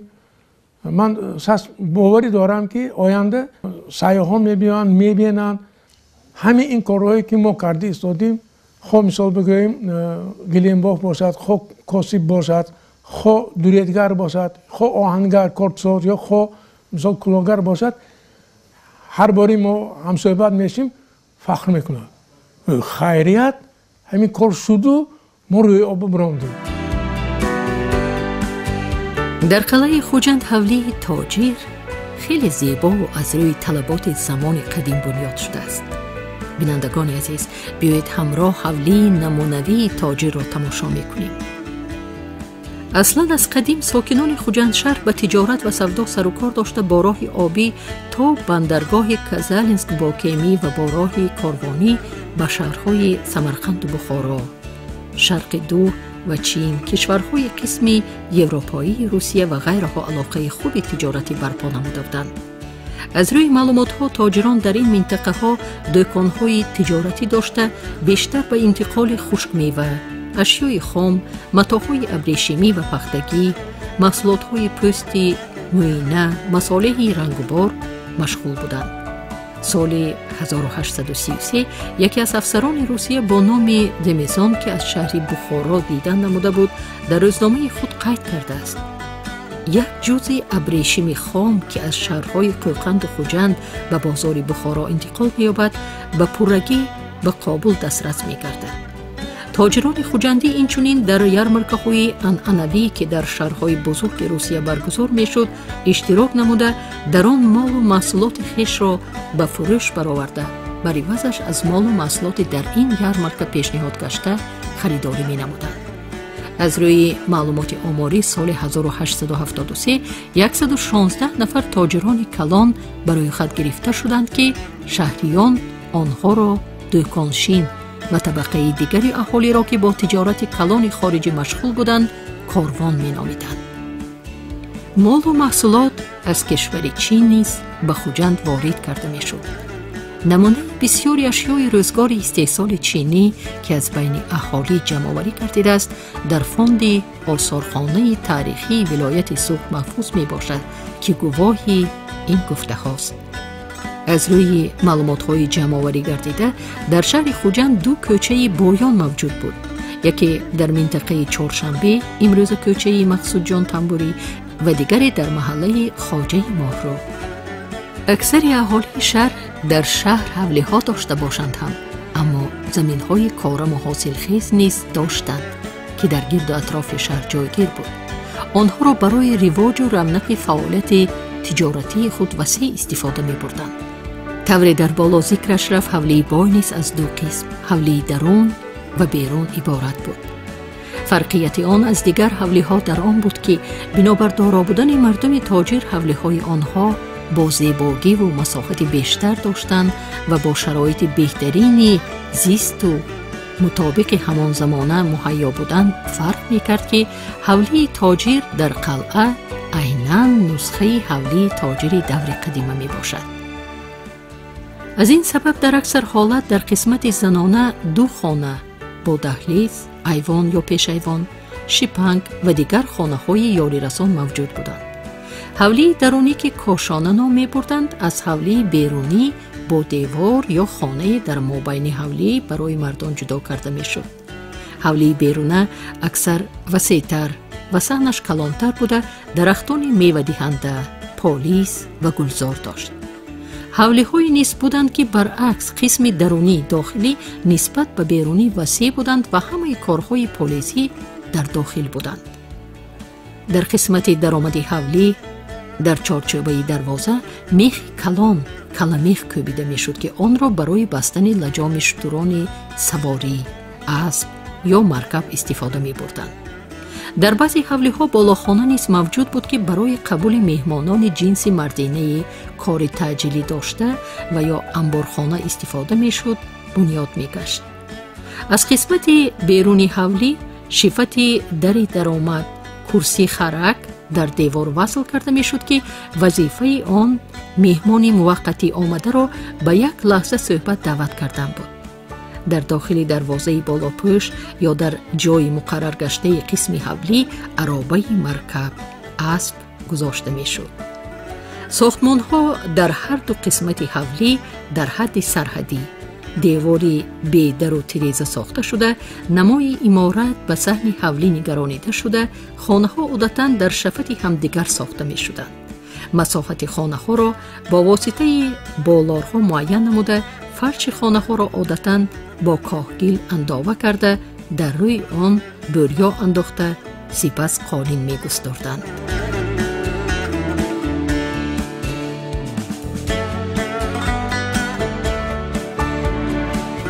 در حوله دوریدگر باشد شریف محمد نیازف و منصور رحمتف هنرمندان چوبتراش فعالیت میبرند. آنها از دوران صاحب استقلال شکرانه میگویند که امروز امکانیت پیدا کردند یکی از کسب‌های اجدادی را که از دوره‌های قدیم ما تاجیکان به آن مشغول بودیم احیا کرده ایستادند. در حقیقت دوریدگری، نجاری، چوبتراشی یکی از کسب‌های سنتی تاجیکان که به کارکرد و ساختن محصولات چوبی مربوط است به حساب می‌رود.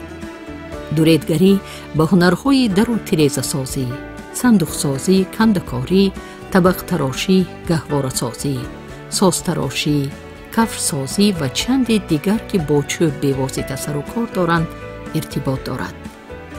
از زمانهای قدیم قریب در هر دهه استاهای چوبکار زندگی و به مردم خدمت می کردند. استاهای مشهور خوجندی از قبیل یعقوب جان فرنگ، حاجی قابیلف، استا سریمساق و پسرش محمد ظریفی فرنگ، میرعثمان میرعزیز، قابل میرزا مقصودف، تاش خوجه، بزرگ خواجه‌یف، استا جمعه بای، استا کریم بای، پدر و پسر استا مایوسوف و استا شاکر و غیرها بودند که برای رشد و نموی صنعت دوریدگری سهم ارزنده خود را گذاشتند. دوریدگری در برابر هنر و فرهنگ مادی و معنوی بودنش، آن در قطار گلکاری، نقاشی روی فلز صنعت سحری رمزی نیز دارد.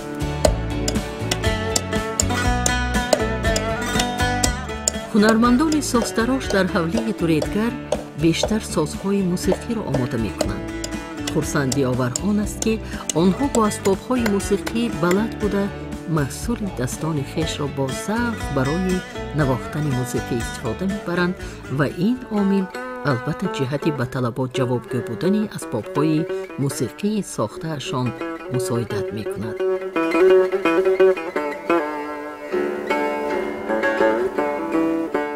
президенти муҳтарам то ба ҳамин дараҷа ғамхори мисол ҳунармандон ҳастанд ки барои ҳамин дастгирии ҳунармандон мисол ҳама шароитҳои муҳайё кардагӣ мана ҳатто метавонем мо ин асбобҳои мусиқиро сохта бо дӯконҳои мефурӯхтагӣ ҷо ҳаст ҳама шароитҳо ҷо ба ҷо ана ягон камбудӣ нест бахилам ягон давлат ба ин гуна шароит набудагист шароите ки мо бо ҳаст шукри давлат.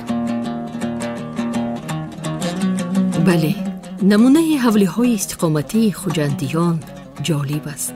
дар қалъаи хуҷанд ҳамчунин ҳавлиҳои намунавии қолинбоф ва рассом бунёд шуда сохти ин ҳавлиҳо низ аз таърихи бои гузаштагони мо бозгӯ аст.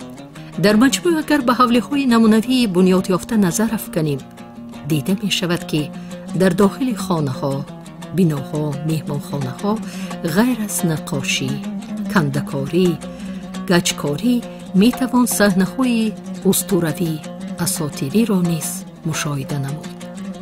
дар дохили биноҳои истиқоматӣ меҳмонхона айвон пешайвон усулҳои ба маҳал хоси наққошӣ гаҷкорӣ кандакории рӯи чӯб дар ҳамаи биноҳо ба роҳ монда шудааст. дар ҳамаи тоғчаҳои таъйиноташон гуногун лавозимоти рӯзгори талаботашон ҳаррӯза барои ороиши хона дар мувофиқа ва маслиҳати осорхонашиносону олимон этнографҳо гузошта шуданд.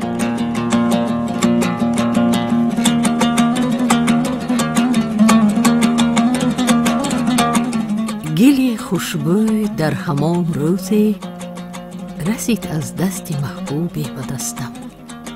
бадо гуфтам ки мушки ё абири ки аз бӯи диловези ту мастам. аз ин мисраҳои машҳури шайх саъдии широзӣ худ маълум аст ки ҳаммом тозаву озода будан ва ҳамеша ҷисману рӯҳан худро покиза нигоҳ доштан ҷузъи фарҳанги тоҷикон будааст. طبق معلومات‌ها تاریخ حمامداری تاجیکان هزار ساله‌ها پیش به میان آمده در آسیای مرکزی در عصرهای دهم دوازدهمی معماری حمامسازی اساساً رشد کرده است. برای آنکه در فصل زمستان گرمی را در داخل حمام بهتر نگاه دارند خندق کنده بنای حمام را در زیر زمین می ساختند. در روی زمین تنها گنبدها نمایانند. تالار ستوندار چاینوشی و لباسکشی این حمام‌ها در روی زمین ساخته شدند سپس با زینه‌پایه به خانه‌های اساسی حمام می‌فرآمدند. فرش حمام را از مرمر ساخته از زیر آن دودبرای آتشخانه حمام را می‌گذراندند. آتشخانه حمام را گولخ می‌گفتند و علومان را گولخی. در خانه‌های گوناگون آنها نگاه داشتن ریجه مخصوصی حرارت به هنر استاهای حمامساز و کار گولخیان وابسته بود. در زمانه‌های پیش در هر یک محله قدیمی شهر خوجند نیز حمام فعالیت می‌کرد و به خاطر آنکه حمام خرد بود آن را موریچه هم می‌گفتند. از این موریچه‌ها عادتاً مردها استفاده می‌بردند.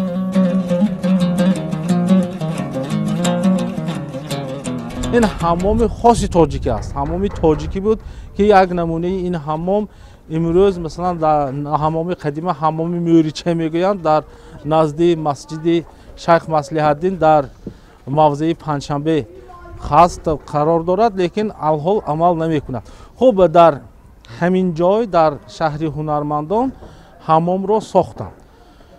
و در گذشته وابسته به حمام یک چند هنر بود که عمل میکرد. مثلا هنری صابونپزی که این هم ارتباط داشت به حمام و آن مثلا صابونی که در وقت شستشویی بدن استفاده میبردند از صابون عادی که مثلا برای شستشویی لباس استفاده میشد فرق میکرد و مخصوصا дар санъати мисгарӣ ҳам таъсири калон дошт ҳамомгарӣ, чунки барои занҳо махсус як собундонҳо месохтанд. Рӯзҳои муайяни ҳафта барои занҳо буд.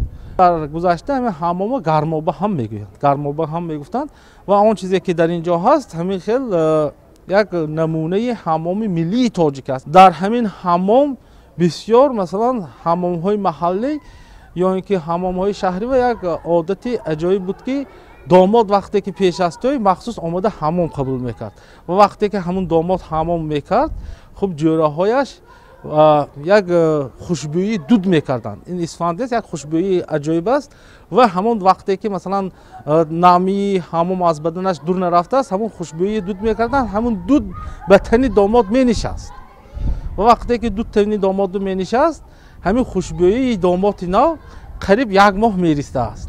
ин ҳам як одати хуби ҳамомдории мо аст. дар қалаи хуҷа намунаи ҳамоми қадимаи тоҷикон бунёд шудааст ки аз он дар замони мо низ имконияти истифода бурдан вуҷуд дорад.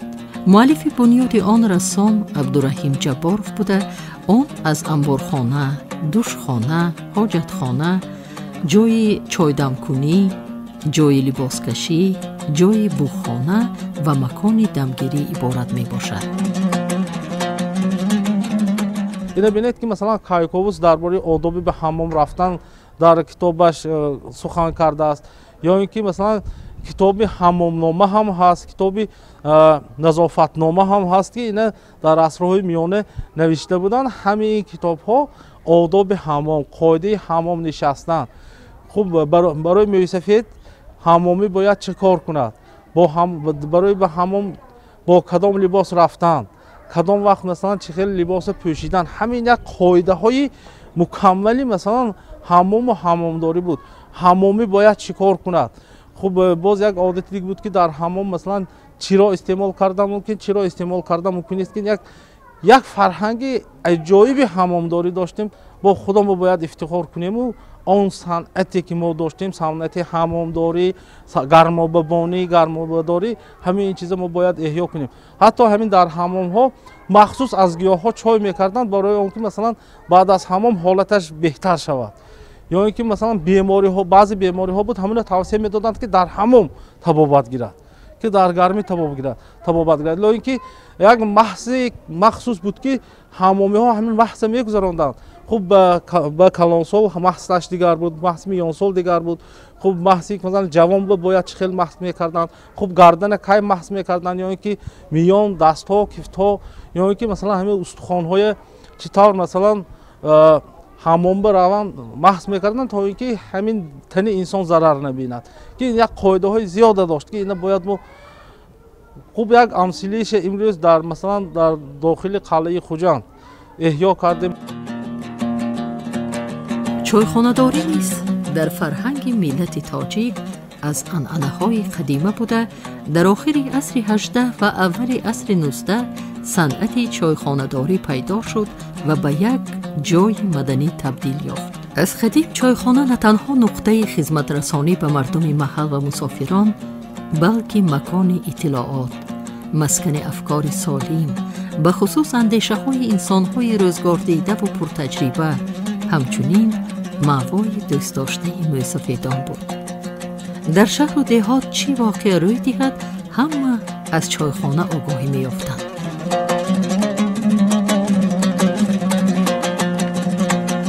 хуб умуман агар бигирем чойхонадорӣ, санъати чойнӯшӣ, чойхонадорӣ хуб таърихи хеле тӯлонӣ дорад, таърихи зиёд дорад ва умуман агар гирем агар мардум бо чой, яъне чой ҳамчун гиёҳ дар асрҳои қадим ошно буданд.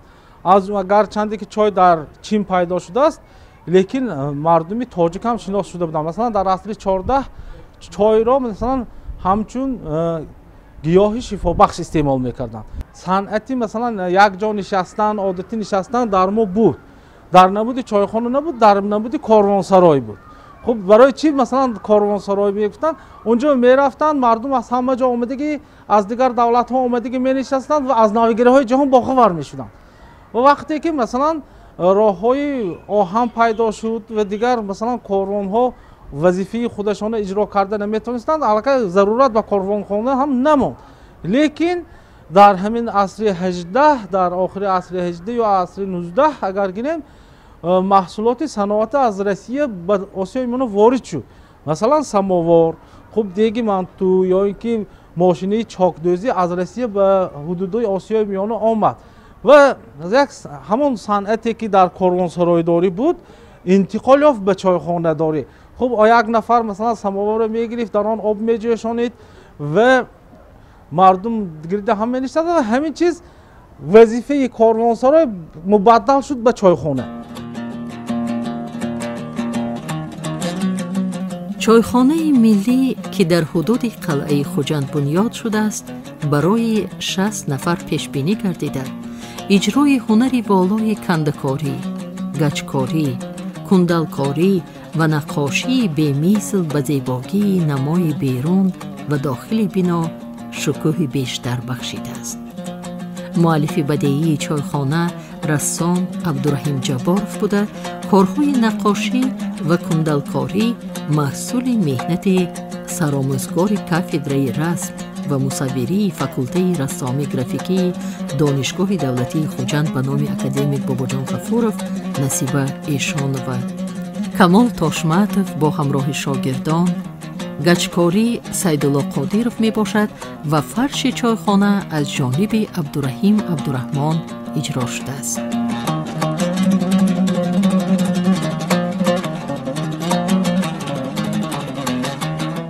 ман дар ин ҷо ҳунари наққошӣ беш аз ҳамаки ҳунари қадимтарини халқи тоҷиқ мебошад, онро нишон додам ва кундалкорӣ ки яке аз ҳунарҳое ки дар фақат хос ба тоҷикон мебошад ва дигар давлатҳо ягон ҷо кундалкорӣ яъне ана ҳамин услуби санъати тасвириро рӯи кор намеоранд ва бисёри корҳое ки ман дар ин ҷо миниатюра ва сақфи хона ҳам наққошӣ ҳам кундалкорӣ кардам ва дар миниатюра ҳам се жанри бузурги санъати тасвириро нишон додам ки ин ҳам наққошӣ, ҳам миниатюра ва ҳам кундалкорӣ мебошад.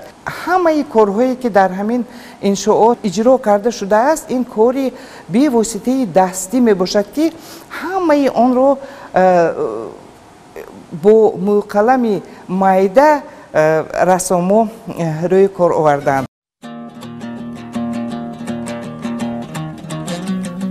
намунаи ҳамон чойхонаҳои қадима ки дар ҳар як маҳаллаҳои шаҳри Хуҷанд вуҷуд доштанд, дар чойхонаи қалъаи Хуҷанд оварда шудааст ва аз он шаҳодат медиҳад ки миллати тоҷик дорои фарҳанги болои чойхонадорӣ буд.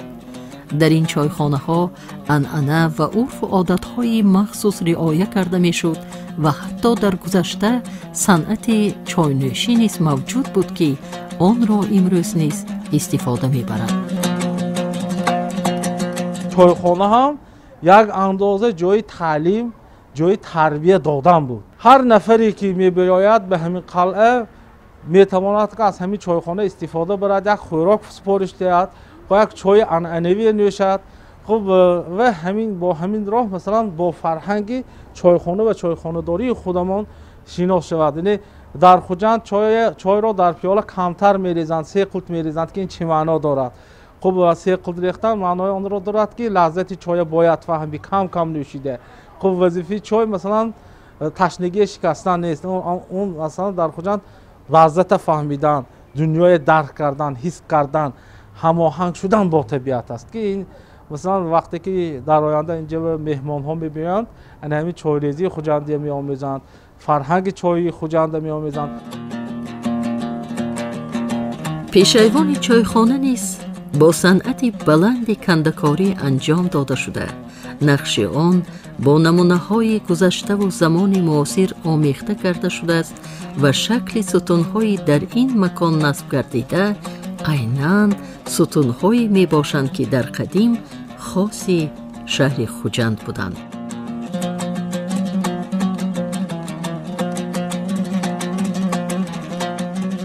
филми маърифатӣ ва мустанади мо идома дорад. ما اکنون به انشاءات زمانوی اما در یک وقت بازگو کننده تاریخ و فرهنگ بای و اجدادان ما بوده در حدود قلعه خوجند ساخته شده است توجه میکنیم. در ادامه درباره بنای محتشم و منقش تالارهای نمایشی تاریخ و فرهنگ خلق تاجیک، رسته های هنرمندی که در قسمت جنوب قلعه قامت افراخته است، میدان قلعه و راهروهای داخلی آن، فواره ها، شیپنگ های چوبین و دیگر انشاءات یاری رسان به شما هم نقل میکنیم و هم نمایش میدیم. بیایید تماشای خود را از قلعه خوجند ادامه میدهیم.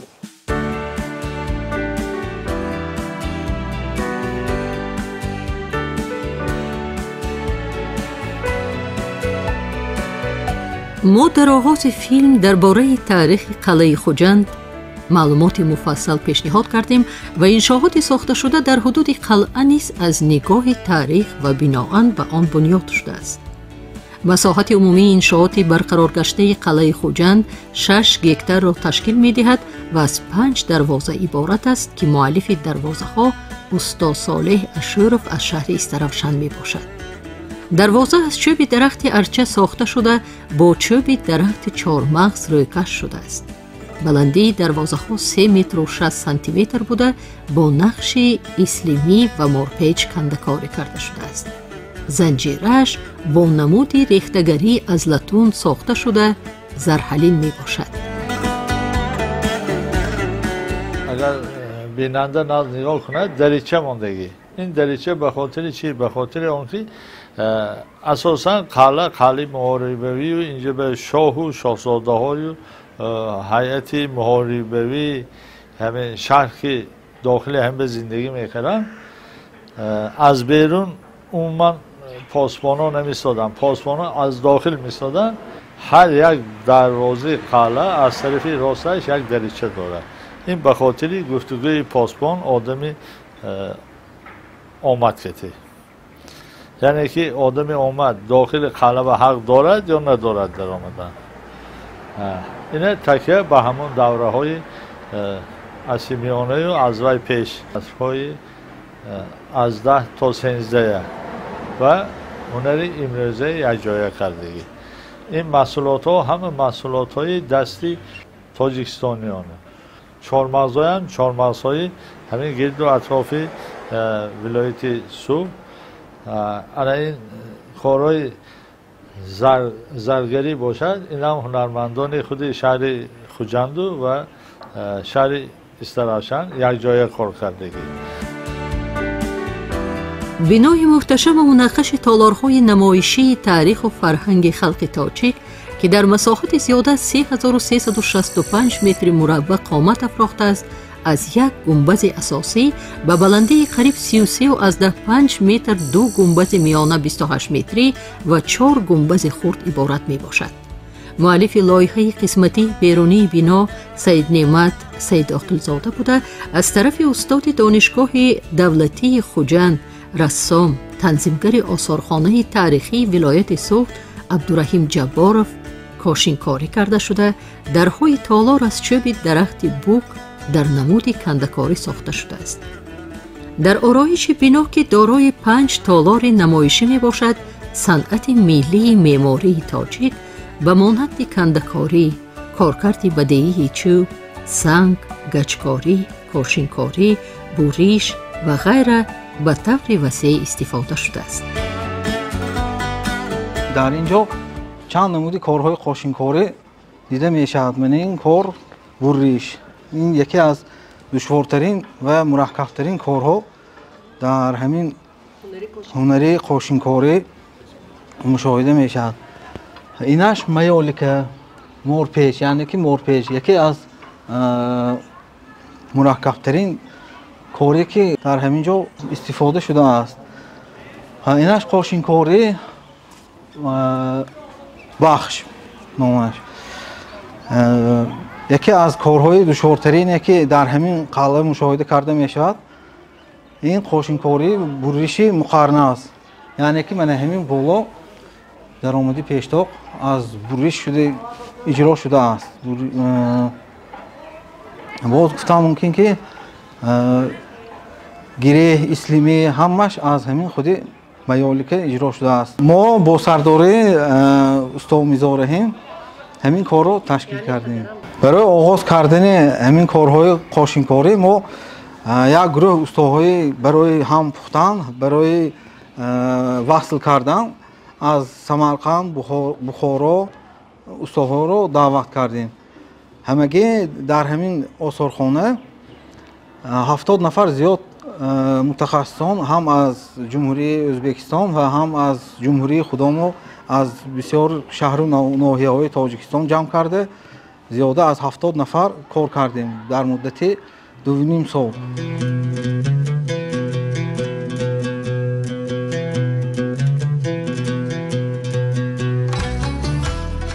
бинандагони азиз, биёед акнун ба дохили бинои муҳташам ворид мешавем ва аз толорҳои он дидан менамоем. Хуҷанд яке аз шаҳрҳои қадимаи Осиёи марказӣ буда таърихи 3000 сола дорад. он зодгоҳи бисёр олимону шоирон, нависандагон, санъаткорону ҳунармандони чирадаст мебошад. толори аввалин ҳавзаи илмию адабии шаҳри Хуҷанд буда ороиши ин толор бо омехтагии санъати гаҷкорию наққошӣ ва кундалкорӣ бунёд шудааст. ҳаҷми толор 11 бар 11 метри мураббаъ аст. фарши толор аз коркарди бадеии санг бо нақши милӣ сохта шуда дар он усули гаҷкории ислимӣ истифода шудааст. ин намуди нақшу нигор асосан баъди истилоҳи арабҳо ва тамаддуни исломӣ инкишоф ёфтааст.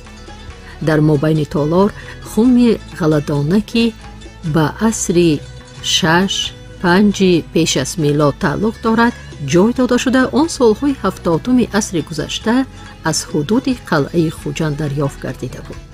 баландии ин хум 1.3 метр ва танааш 1 метрро ташкил медиҳад. дар саҳнаи толори ҳавзаи илмии адаби Хуҷанд мо инъикос кардем як хуме ки аз тарафи худи олимони шаҳри Хуҷанд дар гирду атрофи қалъаи Хуҷанд бозёфт шудааст ки тааллуқ дорад ба асрҳои 5-6 ба намоиш гузоштем. дар толори калони ҳавзаи илмии адабӣ мо дар бораи инъикоси ҳунармандо, яъне гаҷкорӣ ва инчунин санъати амалии тасвирӣ, рассомӣ ки бо тарзи хеле баланд сохта шудааст ба намоиш мондем. дар чор тарафи толор муҷассамаи 3 шоирони Хуҷандшаҳр ки соҳибдевон ҳастанд гузошта шудааст ва ҳамчунин муҷассамаи академики Академияи илмҳои физикии Иттиҳоди Шӯравӣ зодаи Хуҷандшаҳр Султон Умаров ки хизматҳои шоиста дар ҷодаи илм кардааст ҷой гирифтааст. ин муҷассамаҳо аз тарафи Юсуфҷон Юсупов, аъзои Иттифоқи рассомони Тоҷикистон, аъзои мусаввирони Академияи рассомони Тоҷикистон сохта шудааст. муҷассамаҳо аз маҳсулоти сохтмонии замони муосир, яъне аз нахи шиша ё худ стеклопласт сохта шуда баландии ҳар як муҷассамаҳо 220 метрро ташкил медиҳад. дар толори хурди толори илмии адаби ҳавзаи илмии адаби шаҳри Хуҷанд аз 2 толор иборат аст, яъне як толори калон ва толори хурд. толори хурд дар инҷо мо 3 шоири бузург ки камшинохта ҳастанд ба муҷассамаи онро гузошта ҳастем. ин ҳам бошад Зиёиддини Хуҷандӣ, Шайдои Хуҷандӣ ва Садри Хуҷандӣ. дар толори дасти рост мо дар бораи гуфторҳо ки олимону шоирон гуфторҳо дар бораи шаҳри Хуҷанд ба намоиш гузоштем ва ҳамчунин ҷуғрофишинос ва мунаҷҷими шаҳри Хуҷанд ҳоҷи Юсуф Мирфаёзов ва Абу Маҳмуди Хуҷандӣ расмҳои онро гузоштем ва инчунин کره ارزی حاجی یوسف میر فیاضف را به نمایش گذاشتیم. در تالار چپ ما درباره شعر، درباره وصف خوجند به نمایش گذاشتیم که این هم باشد به عصرهای گوناگون تعلق دارد. از جمله میگیم مثلا اسیرالدین اخسکتی درباره شهر خوجند شعر گفته است، تعلقش به عصر 13 و 14 و اینچنین در تالارها ما درباره شهر خوجند کتاب‌هایی که بخشیده شده است درباره شهر خوجند به نمایش گذاشتیم.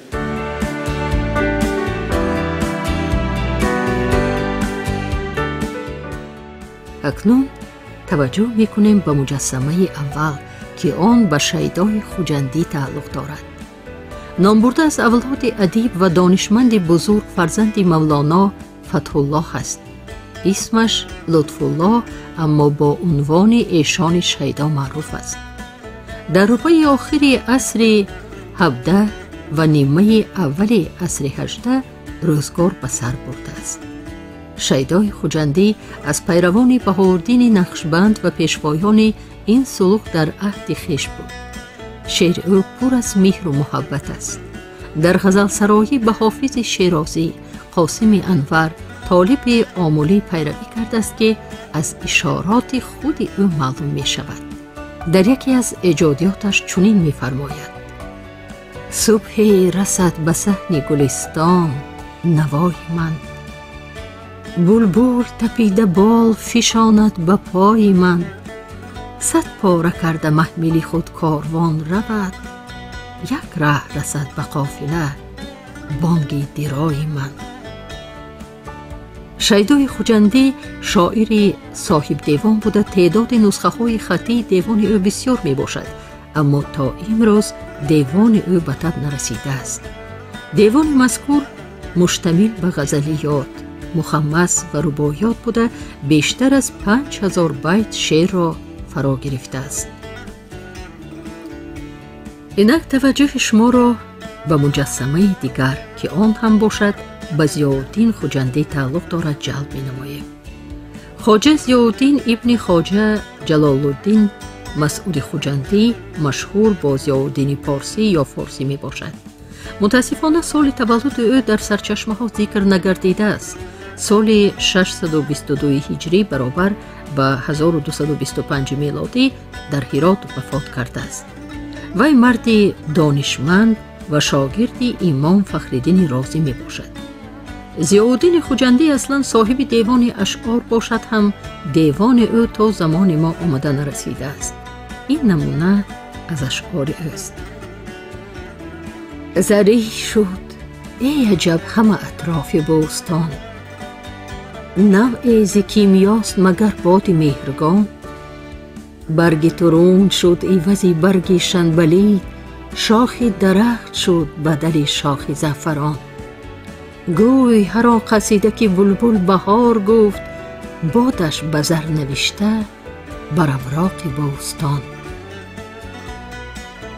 این مجسمه صدر خوجندی است که نام پره اش صدرالدین عبداللطیف ابن ثابت. سال تولد او نیز معلوم نبوده. سال 1196 وفات کرده است و همچون شاعری تاجیک و فارس معروف می باشد.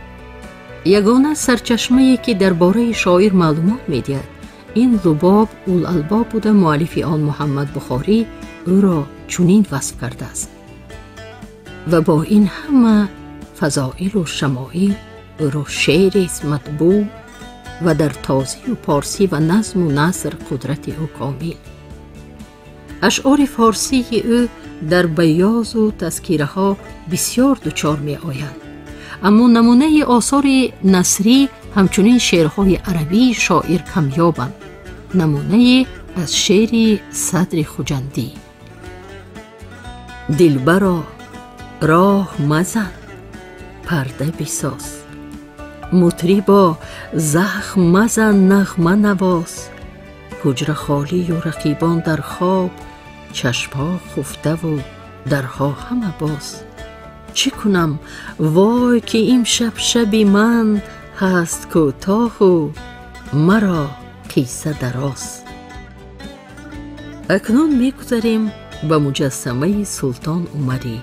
عمرов سلطان عمرویچ 24 августи соли 1908 در شهر خوجند به دنیا آمده، 6 می سال 1964 در شهر دوشنبه وفات کرده است. نامبرده اکادمی آموزگاری سمرقند را با اختصاص فیزیک ختم کرده است.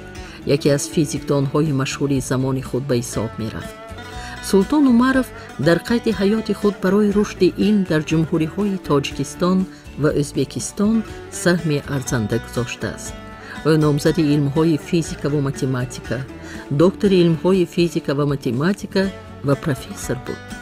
سالهای دراز در وظیفه های گوناگون از جمله همچون دوسنت دانشگاه دولتی ازبکستان، معاون دیرکتور انستیتوت آموزگاری شهر تاشکند، رکتور دانشگاه دولتی آسیای میانه، معاون رئیس شورای وزیران جمهوری شوروی سوسیالیستی ازبکستان، مدیر شعبه فیزیک نظریوی، دیرکتور انستیتوت فیزیک و تکنیک اکادمی علم‌های جمهوری شوروی سوسیالیستی ازبکستان، مدیر کافدره فیزیک نظریوی دانشگاه دولتی تاجیکستان، مدیر شعبه فیزیک و متماتیکا و پرزیدنت اکادمی علم‌های جمهوری شوروی سوسیالیستی تاجیکستان فعالیت کرده است.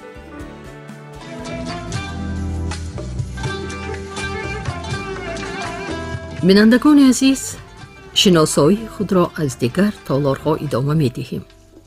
باید گفت که در دو طرف تالار حوزه علمی و ادبی شهر خوجند دو زیر تالار خرد موجود است.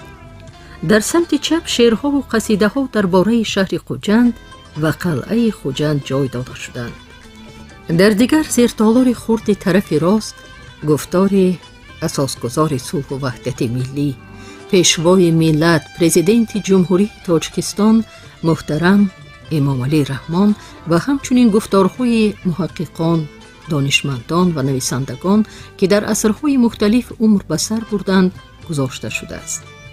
همچنین دو مصوره دانشمندان خوجندشهر با اسبابهای اختراع کردهشان، یکی ابو محمود خوجندی، دیگر حاجی یوسف میرفیاض به معرض تماشا گذاشته شده است. حاجی یوسف میرفیاض سال 1842 تولد شده، سال 1924 وفات کرده است. او عالم، ستاره شناس، جغرافیدان و خریطه کشی مشهور بود. حاجی یوسف میرفیاض در علم تاریخ چون جغرافیدان، خریطه کش، اختراعکار 11 کره ارض با اندازه های گوناگون نام برآورده است. در روی طرح کره زمین قریب 1000 نام جغرافی جای گرفته است. در خط استوار شکل‌های حیوانات و پرندگان برج 12 گانه تصویر کرده شده است. کره ارض حاجی یوسف با این گونه علاوگی‌ها از دیگر کره ارض عادی تعلیمی فرق می‌کرد. عالمان علم جغرافیا کره زمین را از جهت علمی سنجیده به خلاصه می‌آیند که آن از جهت علم‌های جغرافی شناسی و کارتوگرافی به کم و کاسته ساخته شده قابل قبول است و اختراعکار سزاوار تحسین می باشد. خبری از بین مردم محلی برآمدن چنین یک اختراعکار را تا کمیسیه عالمان دربار پادشاه روس می رساند. امپراتور حاجی یوسف را به قبول خاص خود دعوت کرده برای کره ارضش حجت معرفی می دهد. علاوه بر این، او سال 1896 همچون متخصص برای در ساحه آبیاری موفقیت‌های زیادی به دست آوردن از طرف امپراتور روس نیکولای دو با مدال میرابی درجه دوم مکافاتانیده می شود.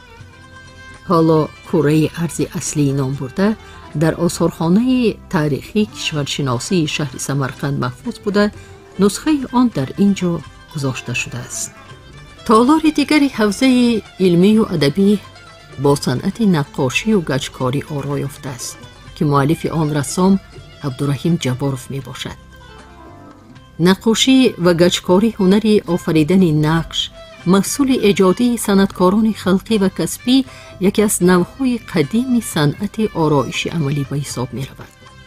سقف این تالار را نقاشان نامدار تاجیکستان انعام جان احمدوف با یک گروه شاگردانش هنرنمایی کردند.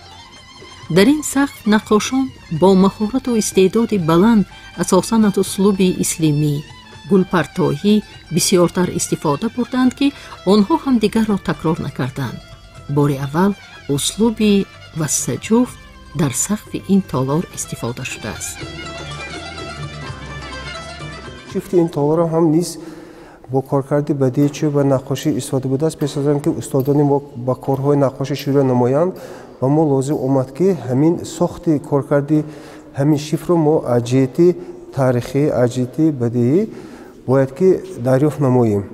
барои ин ман бисёртар адабиётҳои пештарро мутолиа намудам, ба ҳавлиҳое ки пештарӣ буд рафта омӯхтам ки чӣ гуна бояд ки як толори миллӣ худро дар масоҳати бузург офарем. дар қисми поёне мебинем ки қисми поёни ин композитсия, инро мо арақа мегӯем. ин албатта арақа, баъд шарафа, занҷира, ҳошия, нова, болор ва вассаҷуфтҳо. инчунин дар инҷо мо гумбазҳое мебинем ки он ҳам бо корҳои чӯбкорӣ истифода дода шудаанд. ҳар як нақше ки устод дар инҷо тасвир намудааст албатта номи худро дорад ва коркарди бадии чӯб ҳам имни номи худи таърихӣ номи худро дорад. дар вассаҷуфти қадима мо кундалкориро истифода барем ва ин бисёр кори мушкил буд ва мо 11 нафар ба кор сар кардем ва тамоми корҳои наққошӣ дар ҷояш карда шудааст. корҳои кундалкорӣ бошад, тамоми он дар фанера ба рӯи вай он чӣ талаботе ки барои кундалкорӣ лозим аст аз матоъ сар карда, кашида истода, суфта карда, баъд нақшгузорӣ карда, боз ва бо хамираи махсус мо кундалҳоро барҷаста карда рехтем ва ҳамаи кундалкориҳо дар поён тайёр карда шуда баъд ба боло васл шуд. ин якумин коре ки дар вассаҷуфт якҷоя бо кундал ва наққошӣ якҷоя истифода бурда шудааст ва ин як навъоварӣ мебошад дар вассаҷуфт. мо бисёр дар шаҳри душанбе карда будем, корҳои ороишӣ, наққошӣ буд. дар коҳи наврӯз, дар хуррамшаҳри Данғара мо толорҳое буд ки мо фақат кундалкорӣ мекардем. дар инҷо бошад мо омезиш додем наққошӣ ва кундалкориро. ин бори аввал мебошад. барои ин толор мо беш аз 100 килограмм рангҳои равғанӣ истифода бурдем, рангҳои ҳархела истифода бурдем, рангҳое ки ба диёри мо мансуб аст. мо ҳамаҳоро ба гулҳо, ба таккориҳо истифода бурдем. тамоми нақшҳое ки дар инҷо истифода бурда шудааст, нақшҳои ислимӣ, нақшҳои геометрӣ, он нақшҳое ки барои халқи тоҷик, барои санъати халқи тоҷик, барои наққошӣ ва кундалкорӣ мансуб аст, мо истифода бурдем. кориҳое ки дар инҷо карда шудааст, ҳамаш асоси кори кундалкорӣ ин бо тилло, бо оби тилло давонда шудааст ва ин ба толор як ҳусни дигар медиҳад. муаллифи фарши толор абдураҳими абдураҳмон мебошад, ки бо истифода аз технологияи муосир кори бадеии нодирро ба анҷом расонидааст. дар фарш зиёда аз 20 намуди чӯбҳои табиии ҳарранга истифода карда шудааст.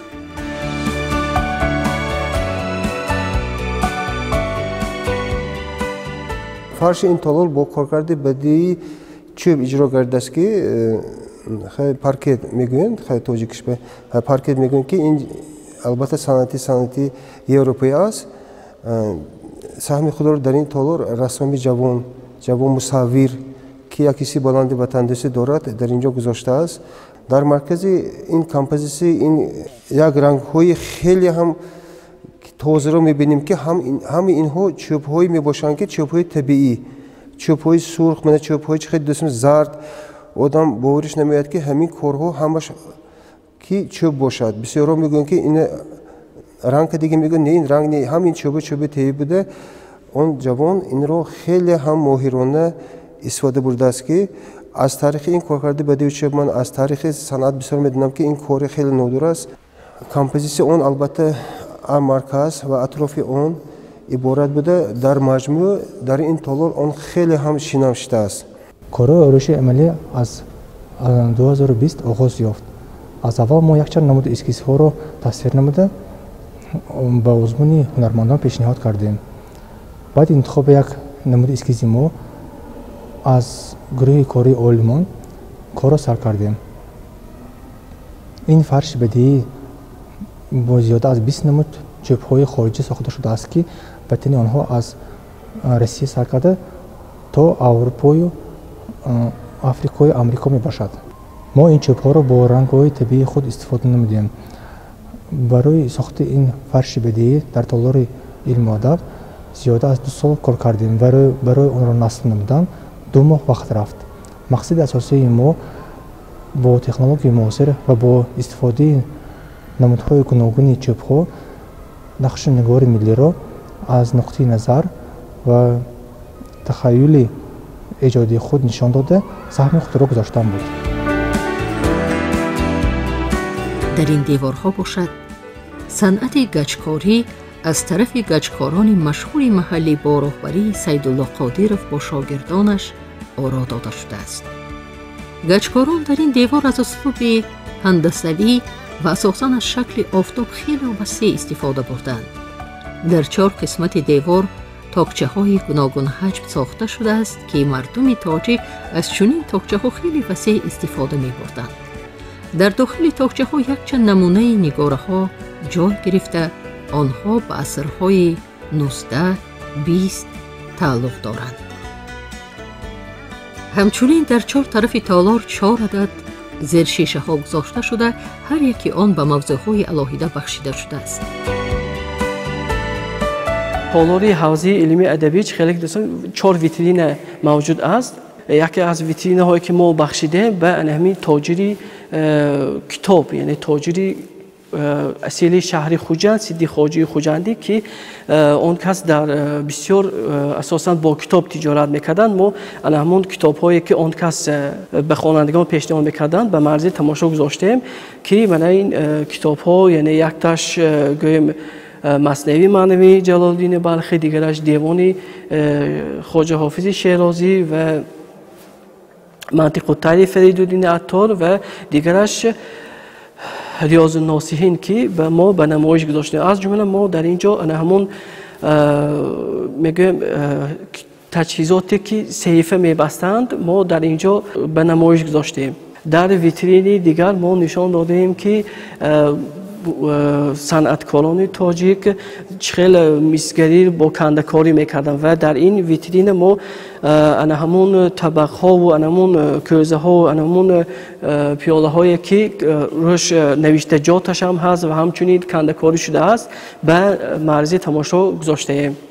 و در دیگر ویترین ما جای دادیم شاعرانی صاحب دیوان شهر خوجند، شاعرای بزرگی شهر خوجند که به معرض تماشا گذاشتیم و همین شاعرایی که اینجا به نمایش گذاشتیم تنها به ما معلوم است دیوان شیخ خواجه کمال خوجندی و این باقی مانده شاعرایی که ما اینجا گذاشتیم شاعرای کم شناخته، اما صاحب دیوان بودن اما کم شناخته هستند و همینجا ما گذاشتیم دیوان دستخطی چاپ فاکسیمیلی ضیاءالدین خوجندی، برندخ خوجندی و همچنین شیدای خوجندی و در پهلوی آنها یکی از کتاب‌های بزرگی استاد عبدالمنان نصرالدین تذکره شعرای خوجندی که زیاده از 90 شاعرای خوجندشهر معلومات می‌دهد. در دیگر ویترین ما جای دادیم شاعری بزرگی خوجندشهر خواجه کمال خوجندی که کتابی دستخطی دیوانشون که عصری 20 کتابت شده است به نمایش گذاشته و این چنین در همین پهلویش ما یکی از شاعرای خودی تاجیکستان رو میرسید علی همدانی رو کتابی ذخیره الملوک که خیلی از کتاب‌های پند و اندرزی بسیار مهم برای هم جوانان و هم خوانندگان هست به نمایش گذاشته ایم.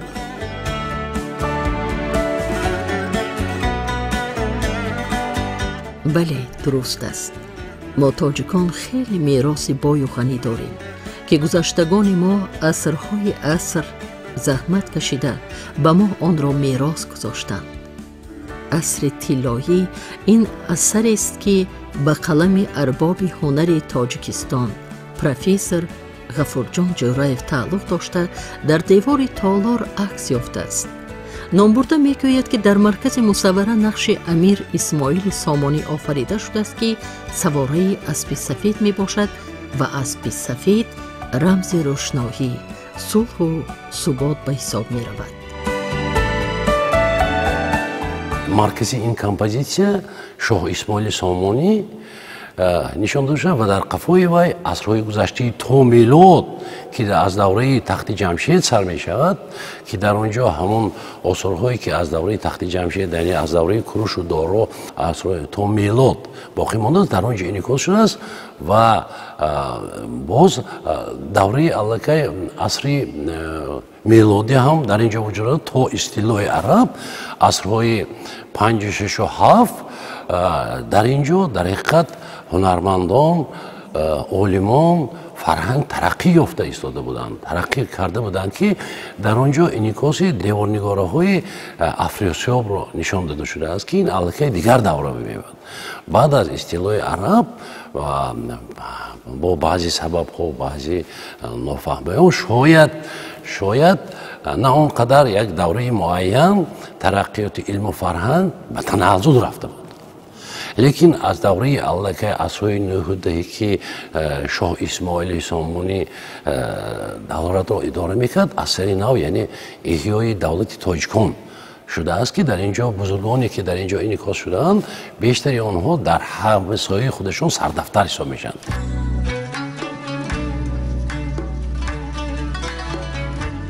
اکنون روی میاریم به دالان خورد که از صنعت کندکاری عبارت بوده، محصول کار استا برهان و فرش از طرف استای سنگتراش وارث رحمانوف آماده گردیده است. در آن عکس‌های شاعران نامور تاجیک و رسم شاعر غزلسرا کمال خوجندی و در روی آن مصرع‌های شعر زیرین نوشته شده است. میوه‌ای که از خوجند می آرند آنچنان آبدار و شیرین نیست. آفرین بر عباره تو کمال، خود تو را احتیاجی تحسین نیست. اینچنین در سمت دیگری دالان عکس عالمان خوجندشهر و هنرمندان چیردست جای داده شده است. تماشابینان گرامی، اکنون توجه نمایید به یکی از تالارهای زیباترین این بینای با حشمت.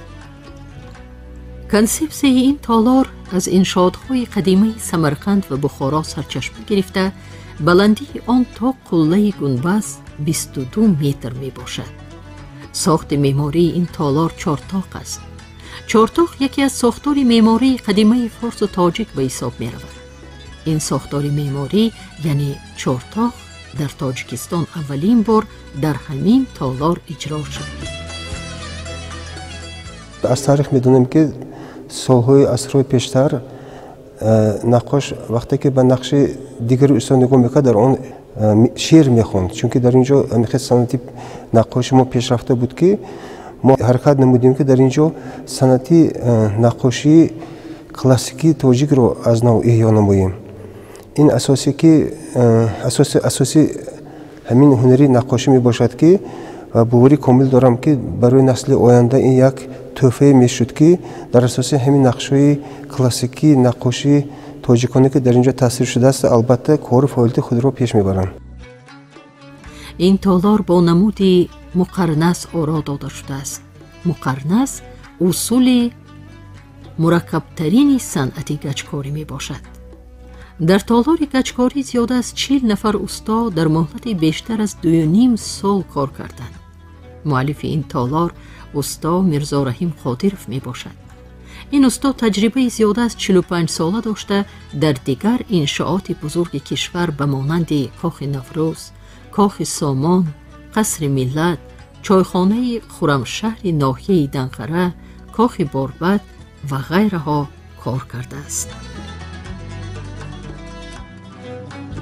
سهمی البته استادی بزرگی ما قادروف میزارهیم توانستم اومده به اینجا سهمی خود رو بازدارو کنم. این شخص متخصص می باشد که در میقیاس آسیای مرکزی انگشت‌شمار می باشد. میخوام متخصص در اینجا ما صنعت کارهای گچکاری رو میبینیم که این شکلی که دیدن این گنبد مقررات میگویند با چارتاق اجرا شده است که با نقش‌های اسلامی با نقش‌های گره استفاده داده شده است. در قسم پایینی آن باشد چه که ما ببینیم کارکرد بدیع سنگ رو میبینیم که از طرف استاد جمشید جان اجرا کرده است که این هم کاری دستی کاری خیلی نادر می باشد. اکنون نوبت تماشای تالار هنرمندی و صنعت تصویری آمد. طوری معلوم است هر یک هنر مردمی سابقه طولانی تاریخی داشته در طول 100 سالها و 1000 سالها از نسل به نسل می‌گذرد و تحول و تکامل می‌یابد. هویت و فرهنگ مادی و معنوی ملت‌ها پیش از همه در هنرها و تجربه‌های حیاتی آن تجسم و افاده می‌یابند. تالار مذکور با صنعت والای کنده‌کاری از طرف هنرمندان طالب جان ظهورов و عبدالرحیم جبارov سازمان داده شده است. وقتی که با ما وظیفه‌گذار کردن که این تالار رو نامگذاری کنم و انگاره‌های بدیع آن رو پیشنهاد کردم، من در طول 2 ماه در اینجا مهنت نبودم که همین چیز اجیتی تاریخی اجیتی بدیع جوابگو باشد. کنده‌کاری یکی از قدیمترین و معمولترین نمود صنعت عملی است. کنده‌کاری در معماری آرایشی بناها، شستونها و باشه‌ها، رو و بالار، در و دروازه‌های نقشین و غیرها وسیع استفاده برده می شود. این تالار با نقش و نگار معمولترین گره، اسلیمی و کتیبه آرایش یافته است. به خاطر آرایشات گره 3 کنجه، مربع، شکل‌های درست و نادرست 6 کنجه، 8 کنجه، ستارچه‌های تیغه‌دار، 4 کلید، دایره، مرپیچ، کنگوره و غیره استفاده شده است.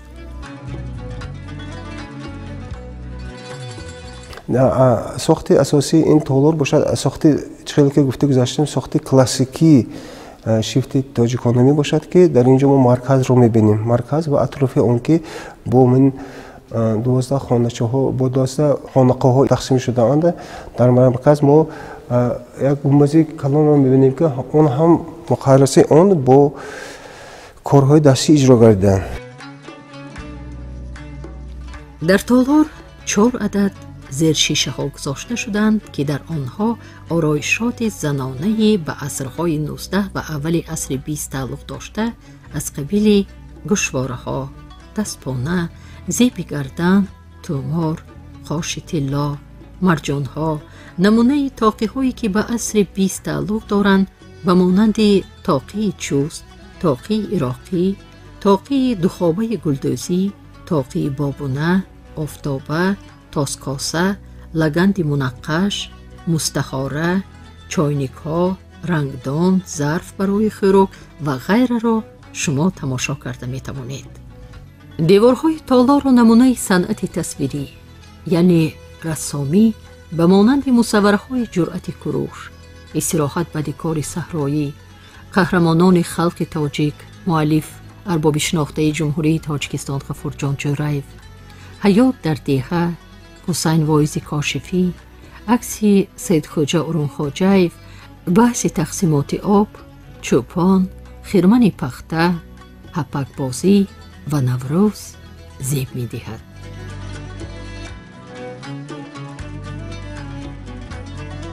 در تالار خرد باشد نمونه صنعت کندلکاری به نمایش گذاشته شده است. کندل یکی از اصولهای صنعت نقاشی می باشد. آن همچون اصول نقاشی اولین بار در عصر 15 معلوم گردیده، عصر 16 به پایه بلند انکشاف رسیده است. اساسی این نوع نقاشی را تصویرات نباتی تشکیل می دهند. نقاشان مشهور تاجیک میرزا رحمت عالیموف، غفور منصورов، مقصود صالح و دیگران این صنعت را خوب می دانستند. نمایه هایی که با اسلوب کندل آرا داده شدند در آثارخانه و نمایشگاه‌های جمهوری گذاشته شدند. یکی از دوام دهندگان عنعنه و هنر نقاشی اجدادی استا رستم سنگینف می باشد که در طول فعالیت پرمحصول خود در این جاده اثرهای زیادی پرمحتوا آفریده است که نمونه از آنها در تالار خرد صنعت کندلکاری به نمایش گذاشته شده است. تالار دیگر خرد تالار سازهای موسیقی نام داشته از طرف استاد طاهر کنده‌کاری شده است. در این تالار زیاده از 30 نمود اسباب موسیقی از قبیل شیپور، کچکرنای، کرنای، تار، دوتار، تنبور، غیژک، رباب، دایره، تبلک و غیره ها به نمایش گذاشته شدند. سازهای موسیقی همچون ارزش ملی در آثارخانه ها برای روشن نمودن تاریخ فرهنگ موسیقی خلق تاجیک اهمیت بزرگ دارد.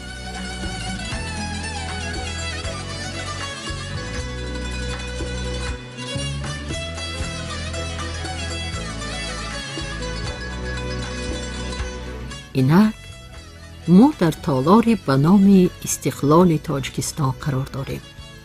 تالار مذکور با صنعت گچکاری از طرف سیدالله قادرов آرایش یافته است. تالار از طرف هنرمندان اعضایان مصوران جمهوری تاجیکستان دوران رحمتزاد و منیرخان ترسون و به نمود گریلیف از گچ ساخته شده است. این گریلیف از اعلان گردیدن اعلامیه استقلالیت دولتی سال 1991 آغاز گردیده در آن واقعه‌های سیاسی، نبردها، روند اجلاسی تقدیرساز 16 شورای عالی جمهوری تاجیکستان، راهبر دولت انتخاب شدن امام علی رحمان هنگام سوگند یادکنی در اجلاسی 16 شورای عالی جمهوری تاجیکستان تصویر یافتند. اینچنین قبول کنستیتوسیون جمهوری تاجیکستان، تأسیس یابی قوه‌های مسلح یا خود ارتش ملی انعکاس یافته است. این تالار نیز با صنعت گچکاری و صنعت‌های عملی تصویری خیلی برجسته آرایش یافته شده است. این صنعت گریلیف یکی از برجسته‌ترین صنعت در شهر خوجند میباشد که همین دوره استقلالی تاجیکستان را انعکاس کرده است.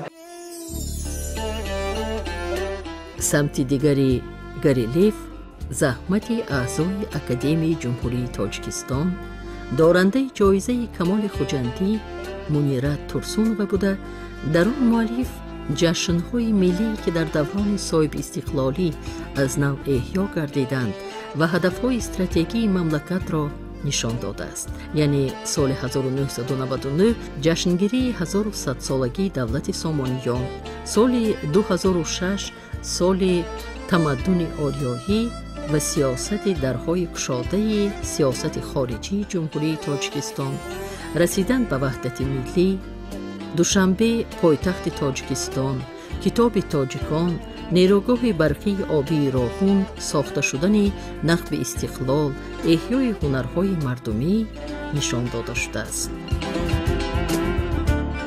اثر مونومنتالی در اسلوب گریلیف اجرا شده است که در تاجیکستان این یکمین مرتبه می باشد که 30 سال استقلالیت را در بر می گیرد.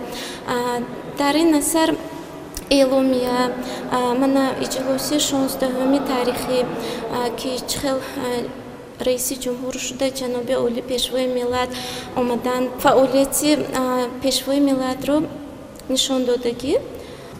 مؤلف من این اثر رحمتов دوران می باشد.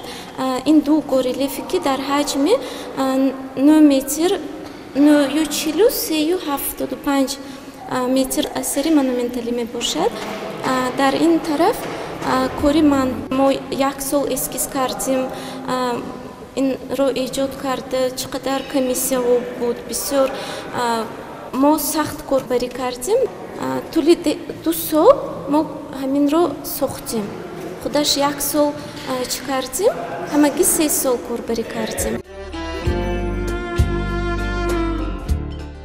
در همین تالار همچنین 4 عدد زیرچشه ها موجود هستند که در آن اثرهای به قلم پیشوای ملت محترم امام علی رحمان تعلق داشته و دیگر ادبیات‌های شاعران و نویسندگان بزرگ خلق تاجیک در معرض قرار دارد. در این تالار نیز 4 زیرشیشه ها نیز موجود است که ما در آنجا کتاب های نشر نموده اساسگذار صلح و وحدت ملی پیشوای ملت محترم امام رحمان را به نمایش گذاشتیم و همچنین درباره خود کارهای اساسگذار صلح و وحدت ملی پیشوای ملت محترم امام رحمان در دوره استقلالیت هدفهای استراتژی و همون کارهایی که جناب عالی به اتمام رساندند کتاب های آن کس گذاشته شده است.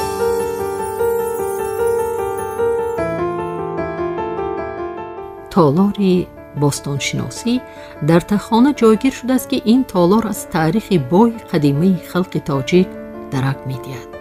در پیشتاق آن گفتار مورخ و شرقشناس روس واسیلی ولادیمیرویچ بارتالت آید به خوجند آغاز می‌گردد که او گفته است: شهر خوجند در سده 10 میلاد 4 هجری واحدی اداری علاهیده بود. در زمان پیش از اسلام نیز از ملک خوجند سخن رفته است. خوجند یکی از شهرهای بزرگی ماوراءالنهر بوده، کهندیز و شهرستان و ربز داشته. زندان در کهندیز و مسجد آدینه در شهرستان و کاخ در میان میدان ربز قرار داشته. باغستانها و تاکستانهای این شهر مشهور بوده. جوی در وسط شهر جاری بوده که از رود خواجه بقیرخان سرچشمه می گرفته.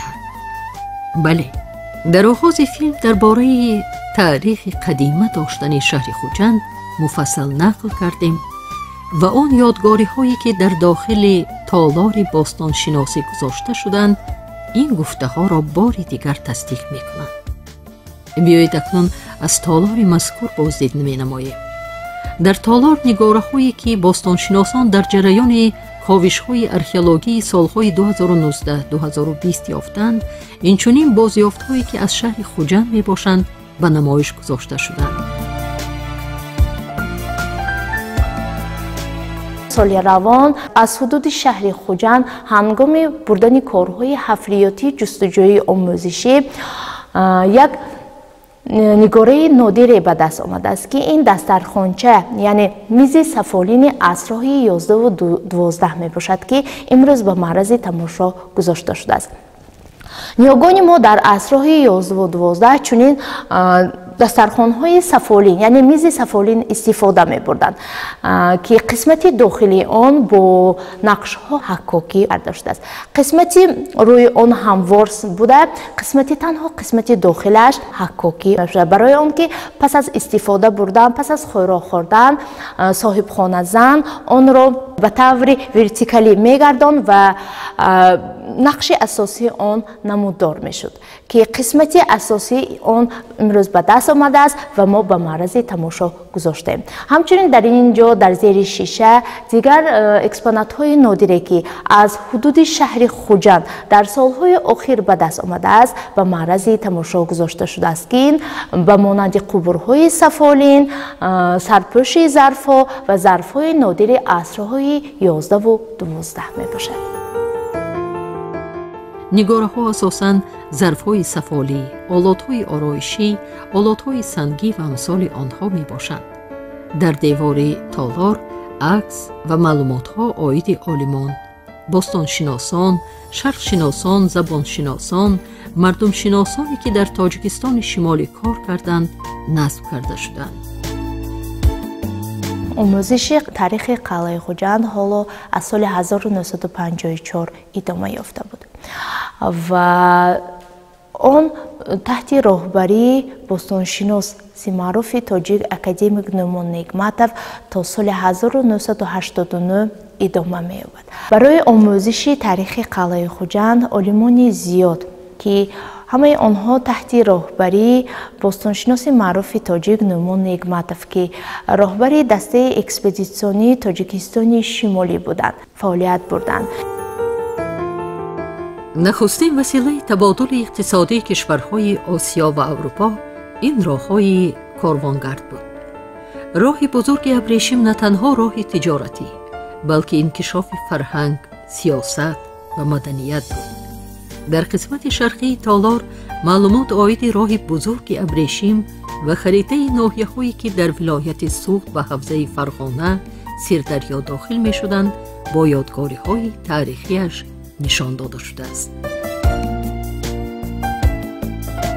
مقصد از نشان دادن در این تالار نمایشی اکسپوزیسیونی مجموعه این حوزه فرغانه سیردریا در آن است که حوزه فرغانه سیردریا یکی از شاخه‌های اساسی راه بزرگ ابریشم به حساب می رفت. راه بزرگ ابریشم این نظام راه‌های کاروانی است که ژاپن را با چین، ایران را با خلافت عرب و ویزانتیا می‌پیوست، یعنی شرق را با غرب می‌پیوست. حوزه فرغانه سیردریا واحه‌های دشت‌های راه بزرگ ابریشم را با یک چند راه‌ها و باغ‌ها می‌پیوست. همچنین خریطه یادگاری‌های ناحیه‌های و شهرهایی که در مدار این حوزه فرغانه سیردریا بودند در اینجا ما جای دادیم. در مابین تالار در داخل زیرشیشه کلکسی سکه هایی که از فوند آثارخانه تاریخی ولایت سوخت می باشند گذاشته شده است. سکه ها به دوره های قدیم و عصرهای میانه تعلق داشته در سراسر آسیای میانه در معاملات بودند. سکه ها اساساً به دوره های کوشانیان، قرخانیان، اشترخانیان، امارت بخارا، امپری روسیه تعلق دارد. همچنین در مابین تنگه ها سکه های نامعلوم که به عصرهای 15-16 تعلق دارد گذاشته شده است. در اینجا سکه ها از دوره کوشانیان تا دوره زمانی شوروی به معرض تماشا گذاشته شده است. با ترتیبات خرونولوژی و پی همایی دوره‌های تاریخی اون به معرض تماشا گذاشته شده است. همچنین در این تالار شما می توانید با عکس هایی که از رفت کارهای حفریاتی در حدود قلعه خوجند گواهی می دهند آشنایی پیدا نمایید.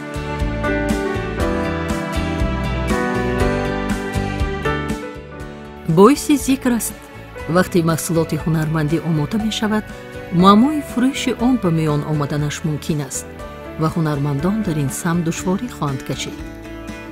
خرسندی بخش است که این مسئله نیز هنگام برقرارسازی قلعه به اینابت گرفته شده در قسمت جنوبی قلعه بنای دو آشیانگی مطابق به طلبات زمان 8 رسته هنرمندی تشکیل گردیده در آن محصول کار هنرمندان به مانند قالین‌های دستی، لباس‌های ملی مردانه و زنانه، ادرس و اطلس، مصنوعات زرگری، ارمغان‌ها و سازهای ملی موسیقی به نمایش و فروش گذاشته شدند. دستگیری دولت و حکومت در سمت احیای هنرهای مردمی باعث به آن گشت که هنرمندان در این رسته‌ها به کار خود مشغول شوند و همزمان محصول هنری خود را به مهمانان و سیاحان پیشنهاد نمایند. آشیانه دوم بنا باشد برای 35 نفر مهمانخانه بنیاد شده است. با دستگیری محترم جناب عالی پیشوای معظم ما امروز می‌بینید که چه یک شهرک برای هنرمندان ولایت سوخت ساخته به استفاده دادند که هر یکی ما بسیار سرفراز هستیم و این چیز برای ما هنرمندان یک فعالی نیک است. امروز سیاحان می توانند وارد این مؤسسه دولتی شوند و از تاریخ تمدن و هنرهای مردمی تاجیکستان ملت تاجیک پوره دیدن کنند. همچنین رفت کار هنرهای مردمی را از پیش دیدن می کنند. تاریخی آثارخانه های ملی، حولهایی که هنرمندان امروز آهنگران، چیت بافان، ادرس بافان، قالین بافان به آنها یک حوله قدیمه هنرمندی ساخته به استفاده دادن که آنها می توانند از همین دیدن کنند. می توانند استاده در آنجا آشتان‌های هستند، تنورهای هستند که رفت کار نامپذیر را، آش تاجیکی را بینند و در اینجا همزمان در آشیانه دوم این مغازه ها меҳмонхона ҳам омода аст ки бисёр ин як айни муддао аст барои сайёҳон ки аз ҳамин ҷо даромаданд ҳамаи таърихи тоҷикистонро дида мебароянд. мо бисёр миннатдор ҳастем ки ҷаноби олӣ барои рушди ҳунарҳои мардумӣ барои ҳунармандон таваҷҷӯҳи махсус мекунанд ва ҳамасола барои ҳунармандон грантҳо ҷудо мекунанд ки то ки ин ҳунари басо зебои тоҷикон бегазанд ба насли оянда раванд, то ки мо тавонем бештар шогирдонро тарбия кунем ва ин ҳунарҳоро ба онҳо омӯзонем. дар ҳар як растаҳои ҳунармандии маҳсулоти зебои дастӣ ҳам ба маърази тамошо ва ҳам барои фурӯш гузошта шудааст ки диққати сайёҳро ба худ ҷалб мекунад. аслан ҳунари дастӣ ниҳоят зебову мӯъҷизавӣ аст. ҳунарманди кашидадӯз мавҷуда набӣ ва занони ҳунармандро сарҷам намудааст аз таъсиси чунин дӯконҳо хурсандии хешро баён медорад. бино ба гуфти ӯ харидорони маҳсулоташ асосан сайёҳони хориҷӣ буда дар қалъаи хуҷанд ки мавзеи сайёҳӣ аст барои фурӯши дастранҷи ҳунармандон шароити хуб фароҳам оварда шудааст. он маҳсулоте ки мо истеҳсол мекунем ҳамаш пурра дасти дӯхт мебошад, яъне ки инҳо ҷилди болиштҳо, сӯзаниҳо, ҷуздонҳо ва дигар ҳамаи маҳсулоте ки пурра дасти дӯхт мебошанд.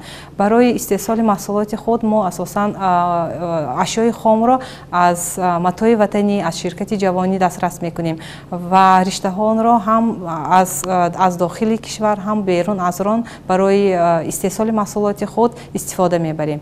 таъсиси растаи ҳунармандон ба мо бисёр муҳим буд, ба мо имрӯз рӯзи хотирмон мебошад. бисёр мо ин рӯзро интизор будем барои ин ки барои истеҳсоли маҳсулоти худ ва барои нишон додан ба сайёҳон бисёр муҳим аст ва мол маҳсулоти мо муаррифӣ мешавад ва боз як хусусият дорад ки дар ин ҷо як чанд ҳунармандонро сарҷам менамояд. яъне ки агар мо метавонем маҳсулоти худро ба хориҷи кишвар муаррифӣ кунем вай кунем, метавонем маҳсулоти дигар ҳунармандонро гирифта бо худ ҳамроҳ карда маҳсулоти онро ба ҷумҳури берун аз кишвар муаррифӣ намоем.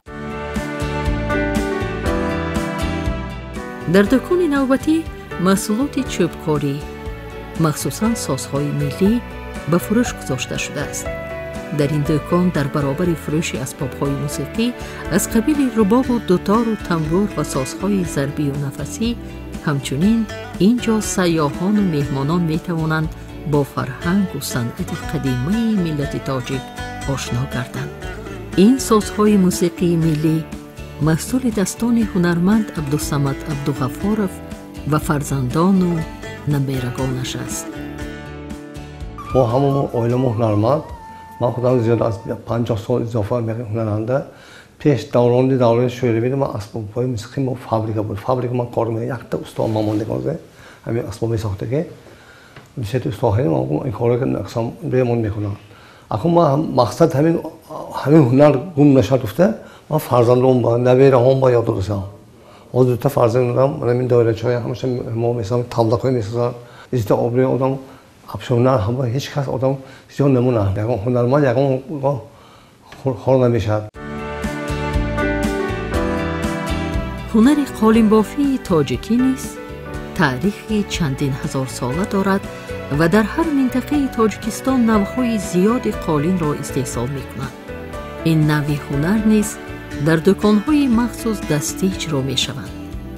дар растаҳои ҳунармандӣ як дӯконро барои фурӯши қолинҳо ҷудо намуданд ки ин ҷо намудҳои зебову рангоранги қолинҳои гуногунҳаҷмро ба фурӯш гузоштаанд. шумо ҳама шоҳид шудед ки барои мо ҷои кор ки махсус дар ин қалъаи хуҷанд дода шуд ки ба қолинбофӣ мо машғул ҳастем ва боз барои мо ин хел мағоза барои фурӯши маҳсулоти мо ки мо метавонем не ин ки дар бозори дохилӣ балки ба бозори хориҷӣ ҳам молҳои худро пешниҳод кунем. умедвор ҳастем ки ин молҳо ҷои худро меёбанд ва бо ташриф овардани меҳмонҳои дуру наздик молҳои истеҳсоле ки мо дастбофи аз молҳои холиси табиӣ аст ба онҳо писанд меояд. ما واقعا با تمام اهل آیمون که برای ما همین جای میسر شد خورسندی خدا شکرگزاری خدا بیان میکنیم. این واقعا یک چیز تاریخی، یک احیای دوباره تاریخی که گذشته های ما همین هنرها را داشتند. همچنین در رسته‌های باقی مانده نمونه‌های هنری دستی دیگر هنرمندان را دیده می‌توانیم که از اعجاز هنری والای صاحب هنران ولایت سوخت درک می‌دهند. ما حرکت میکنیم که در همین جا همه نمودهای کارتای خود را نشان داده توانیم معرفی همین هنر اصلی تاجیکی باشیم. تشکیل کردن چنین مغازه و چنین دکان‌های هنرمندی این برای سیاحان خیلی خوب است. آنها توجه زیاد به ما میکنند، ظاهر میکنند و وابسته با این وقتی که هنرمند میبیند که توجه زیاد شد حرکت میکند، کوشش میکند که همین هنر پیش رود. و بعضی هنرهایی که قریب که از بین رفته ایستاده بودند آنها حرکت میکنند که از نو احیا کنند، باز نوهای نوی گوناگونی همین هنر پیشکشی هم تماشابینان هم سیاحانی که به همین مغازه ها به همین دکان ها می بیایند زیاد شود. بینندگان عزیز، تماشا و شناسایی ما از قلعه خوجند آهسته آهسته به آخر رسیده ایستاده است. در اینجا ما به شما درباره باز یک مکان زیبای قلعه، این هم باشد میدان آن، نقل خواهیم کرد.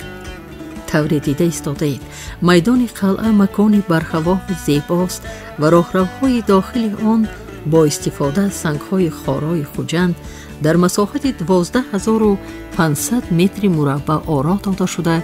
مساحت کبودیزار کنی باشد 5000 متر مربع را تشکیل می‌دهد. در این موضع منبت برای جمع گشتن 5-6 هزار نفر جای است. درآمد آثارخانه زینه آن برای در آینده ساختن صحنه‌ها موافق می باشد. گفته شده است که در آینده در اینجا چاره‌بینی‌های فرهنگی به خصوص نوروز را در سطح بلند برگزار کردن ممکن است. همزمان در برابر این فستیوال‌های بین‌الخلقی هنرمندان را هم برگزار کردن امکان دارد، از جمله فستیوال‌های آهنگران، کلالگران، دوریدگران، بافندگان، دوزندگان و امثال اینها. ناگفته نماند که با چنین شکوه و شهامتی به خود خاص بنیاد و تجدید شدن قلعه خوجند تنها در نتیجه سیاست خردمندانه و دوراندیشانه داشتن اساسگذار صلح و وحدت ملی پیشوای ملت پرزیدنت جمهوری تاجیکستان محترم امام علی رحمان عملی کرده شد. ضمن سفر کاری به ولایت سوخت در دایره تنتنه‌های نوروزی، پرزیدنت جمهوری تاجیکستان محترم امام علی رحمان به مجمع تاریخی و فرهنگی قلعه خوجند تشریف آورده این انشاءات محتشم تاریخی را که همچون رمز مردانگی و دلاوری و خویشتن شناسی و وطن دوستی تاجیکان نام برآورده در حفظ آزادی و حیات آسایشته مردم این قلمرو همچون استحکامی با اعتماد نقش مؤثر بازیده است. بعد احیا و برقرارسازی مورد بهره برداری قرار داده. در جریان بازدید رهبر دولت از کارهای انجام داده شده اظهار قناعتمندی کرده با نظرداشت ارزش گران تاریخی داشتن این مکان تاریخی و نگاره‌های گرد آورده شده مسئولین وظیفه‌دار کرده شدند که به خاطر آشنا نمودن شهروندان کشور نسل نورس و جوان و سیاحان داخلی و خارجی با تاریخ و تمدن بای فعالیت مجمع را بیشتر ترغیب نموده متخصصان بهترین را برای معرفی گوشه‌های آن جلب نمایند.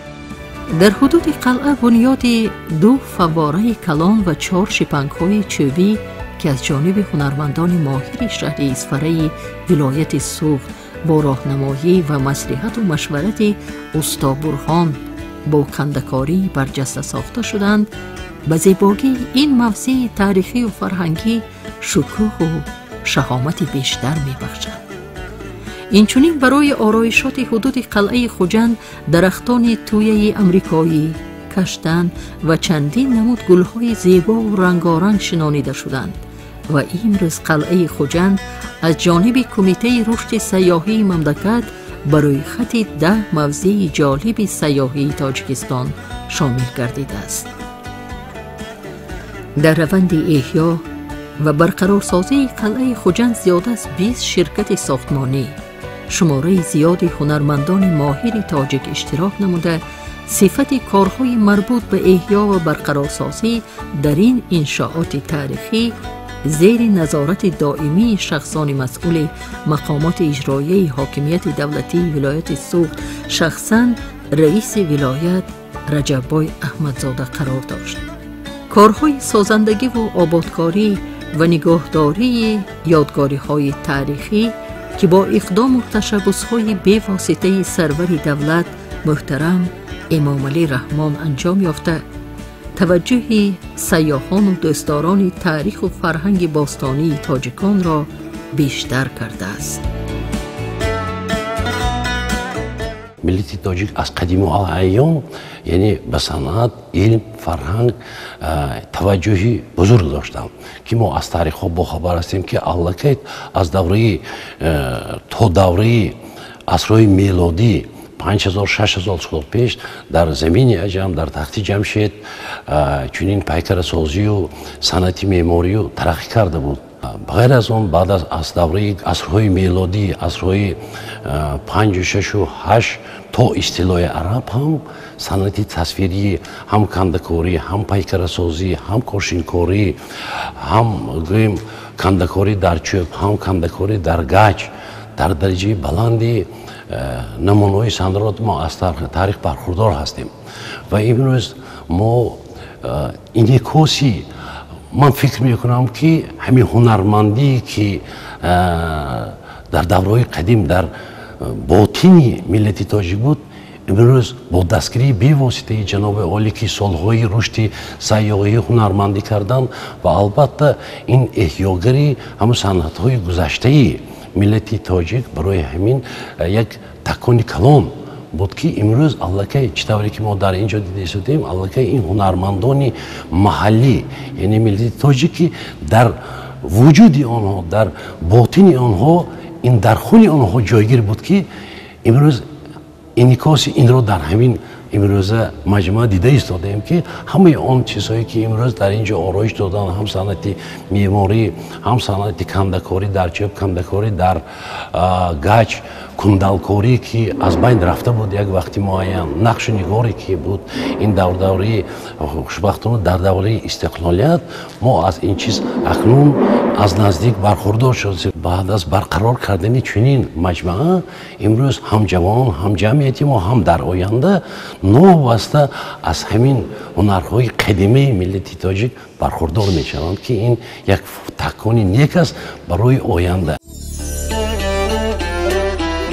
از سرچشمه‌های تاریخی معلوم است که قلعه خوجند بار آخر با سپارش حاکم خوجند آقبوتبک آخر عصر 18 ترمیم گشته بود.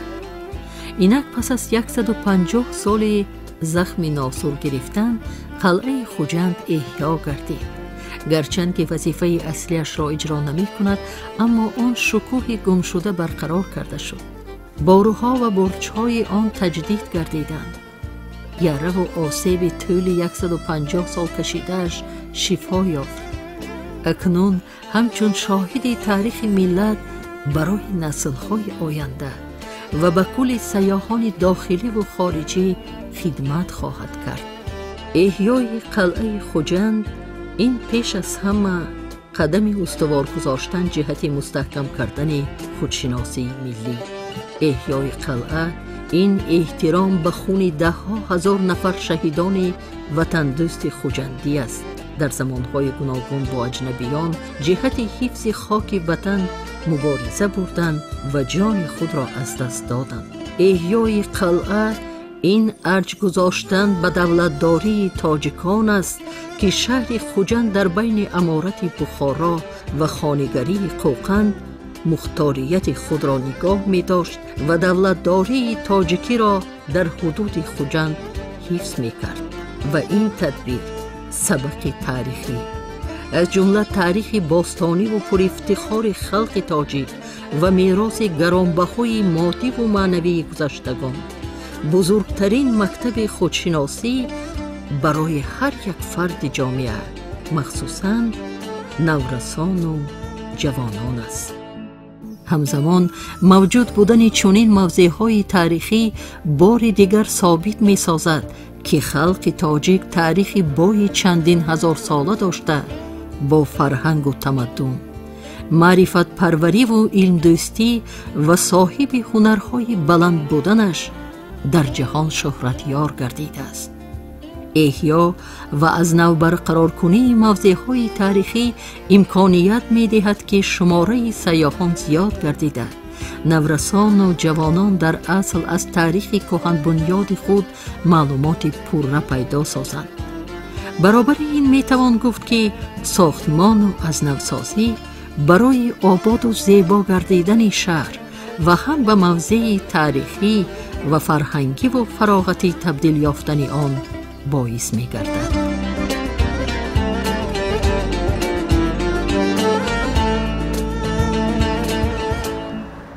بله، این انجام فیلم است.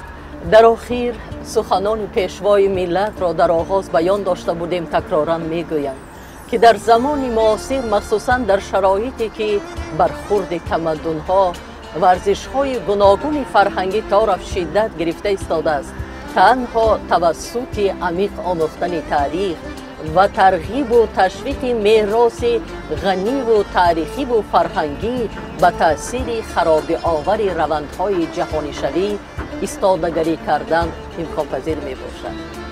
باقی صحتمند و خانه آباد باشید.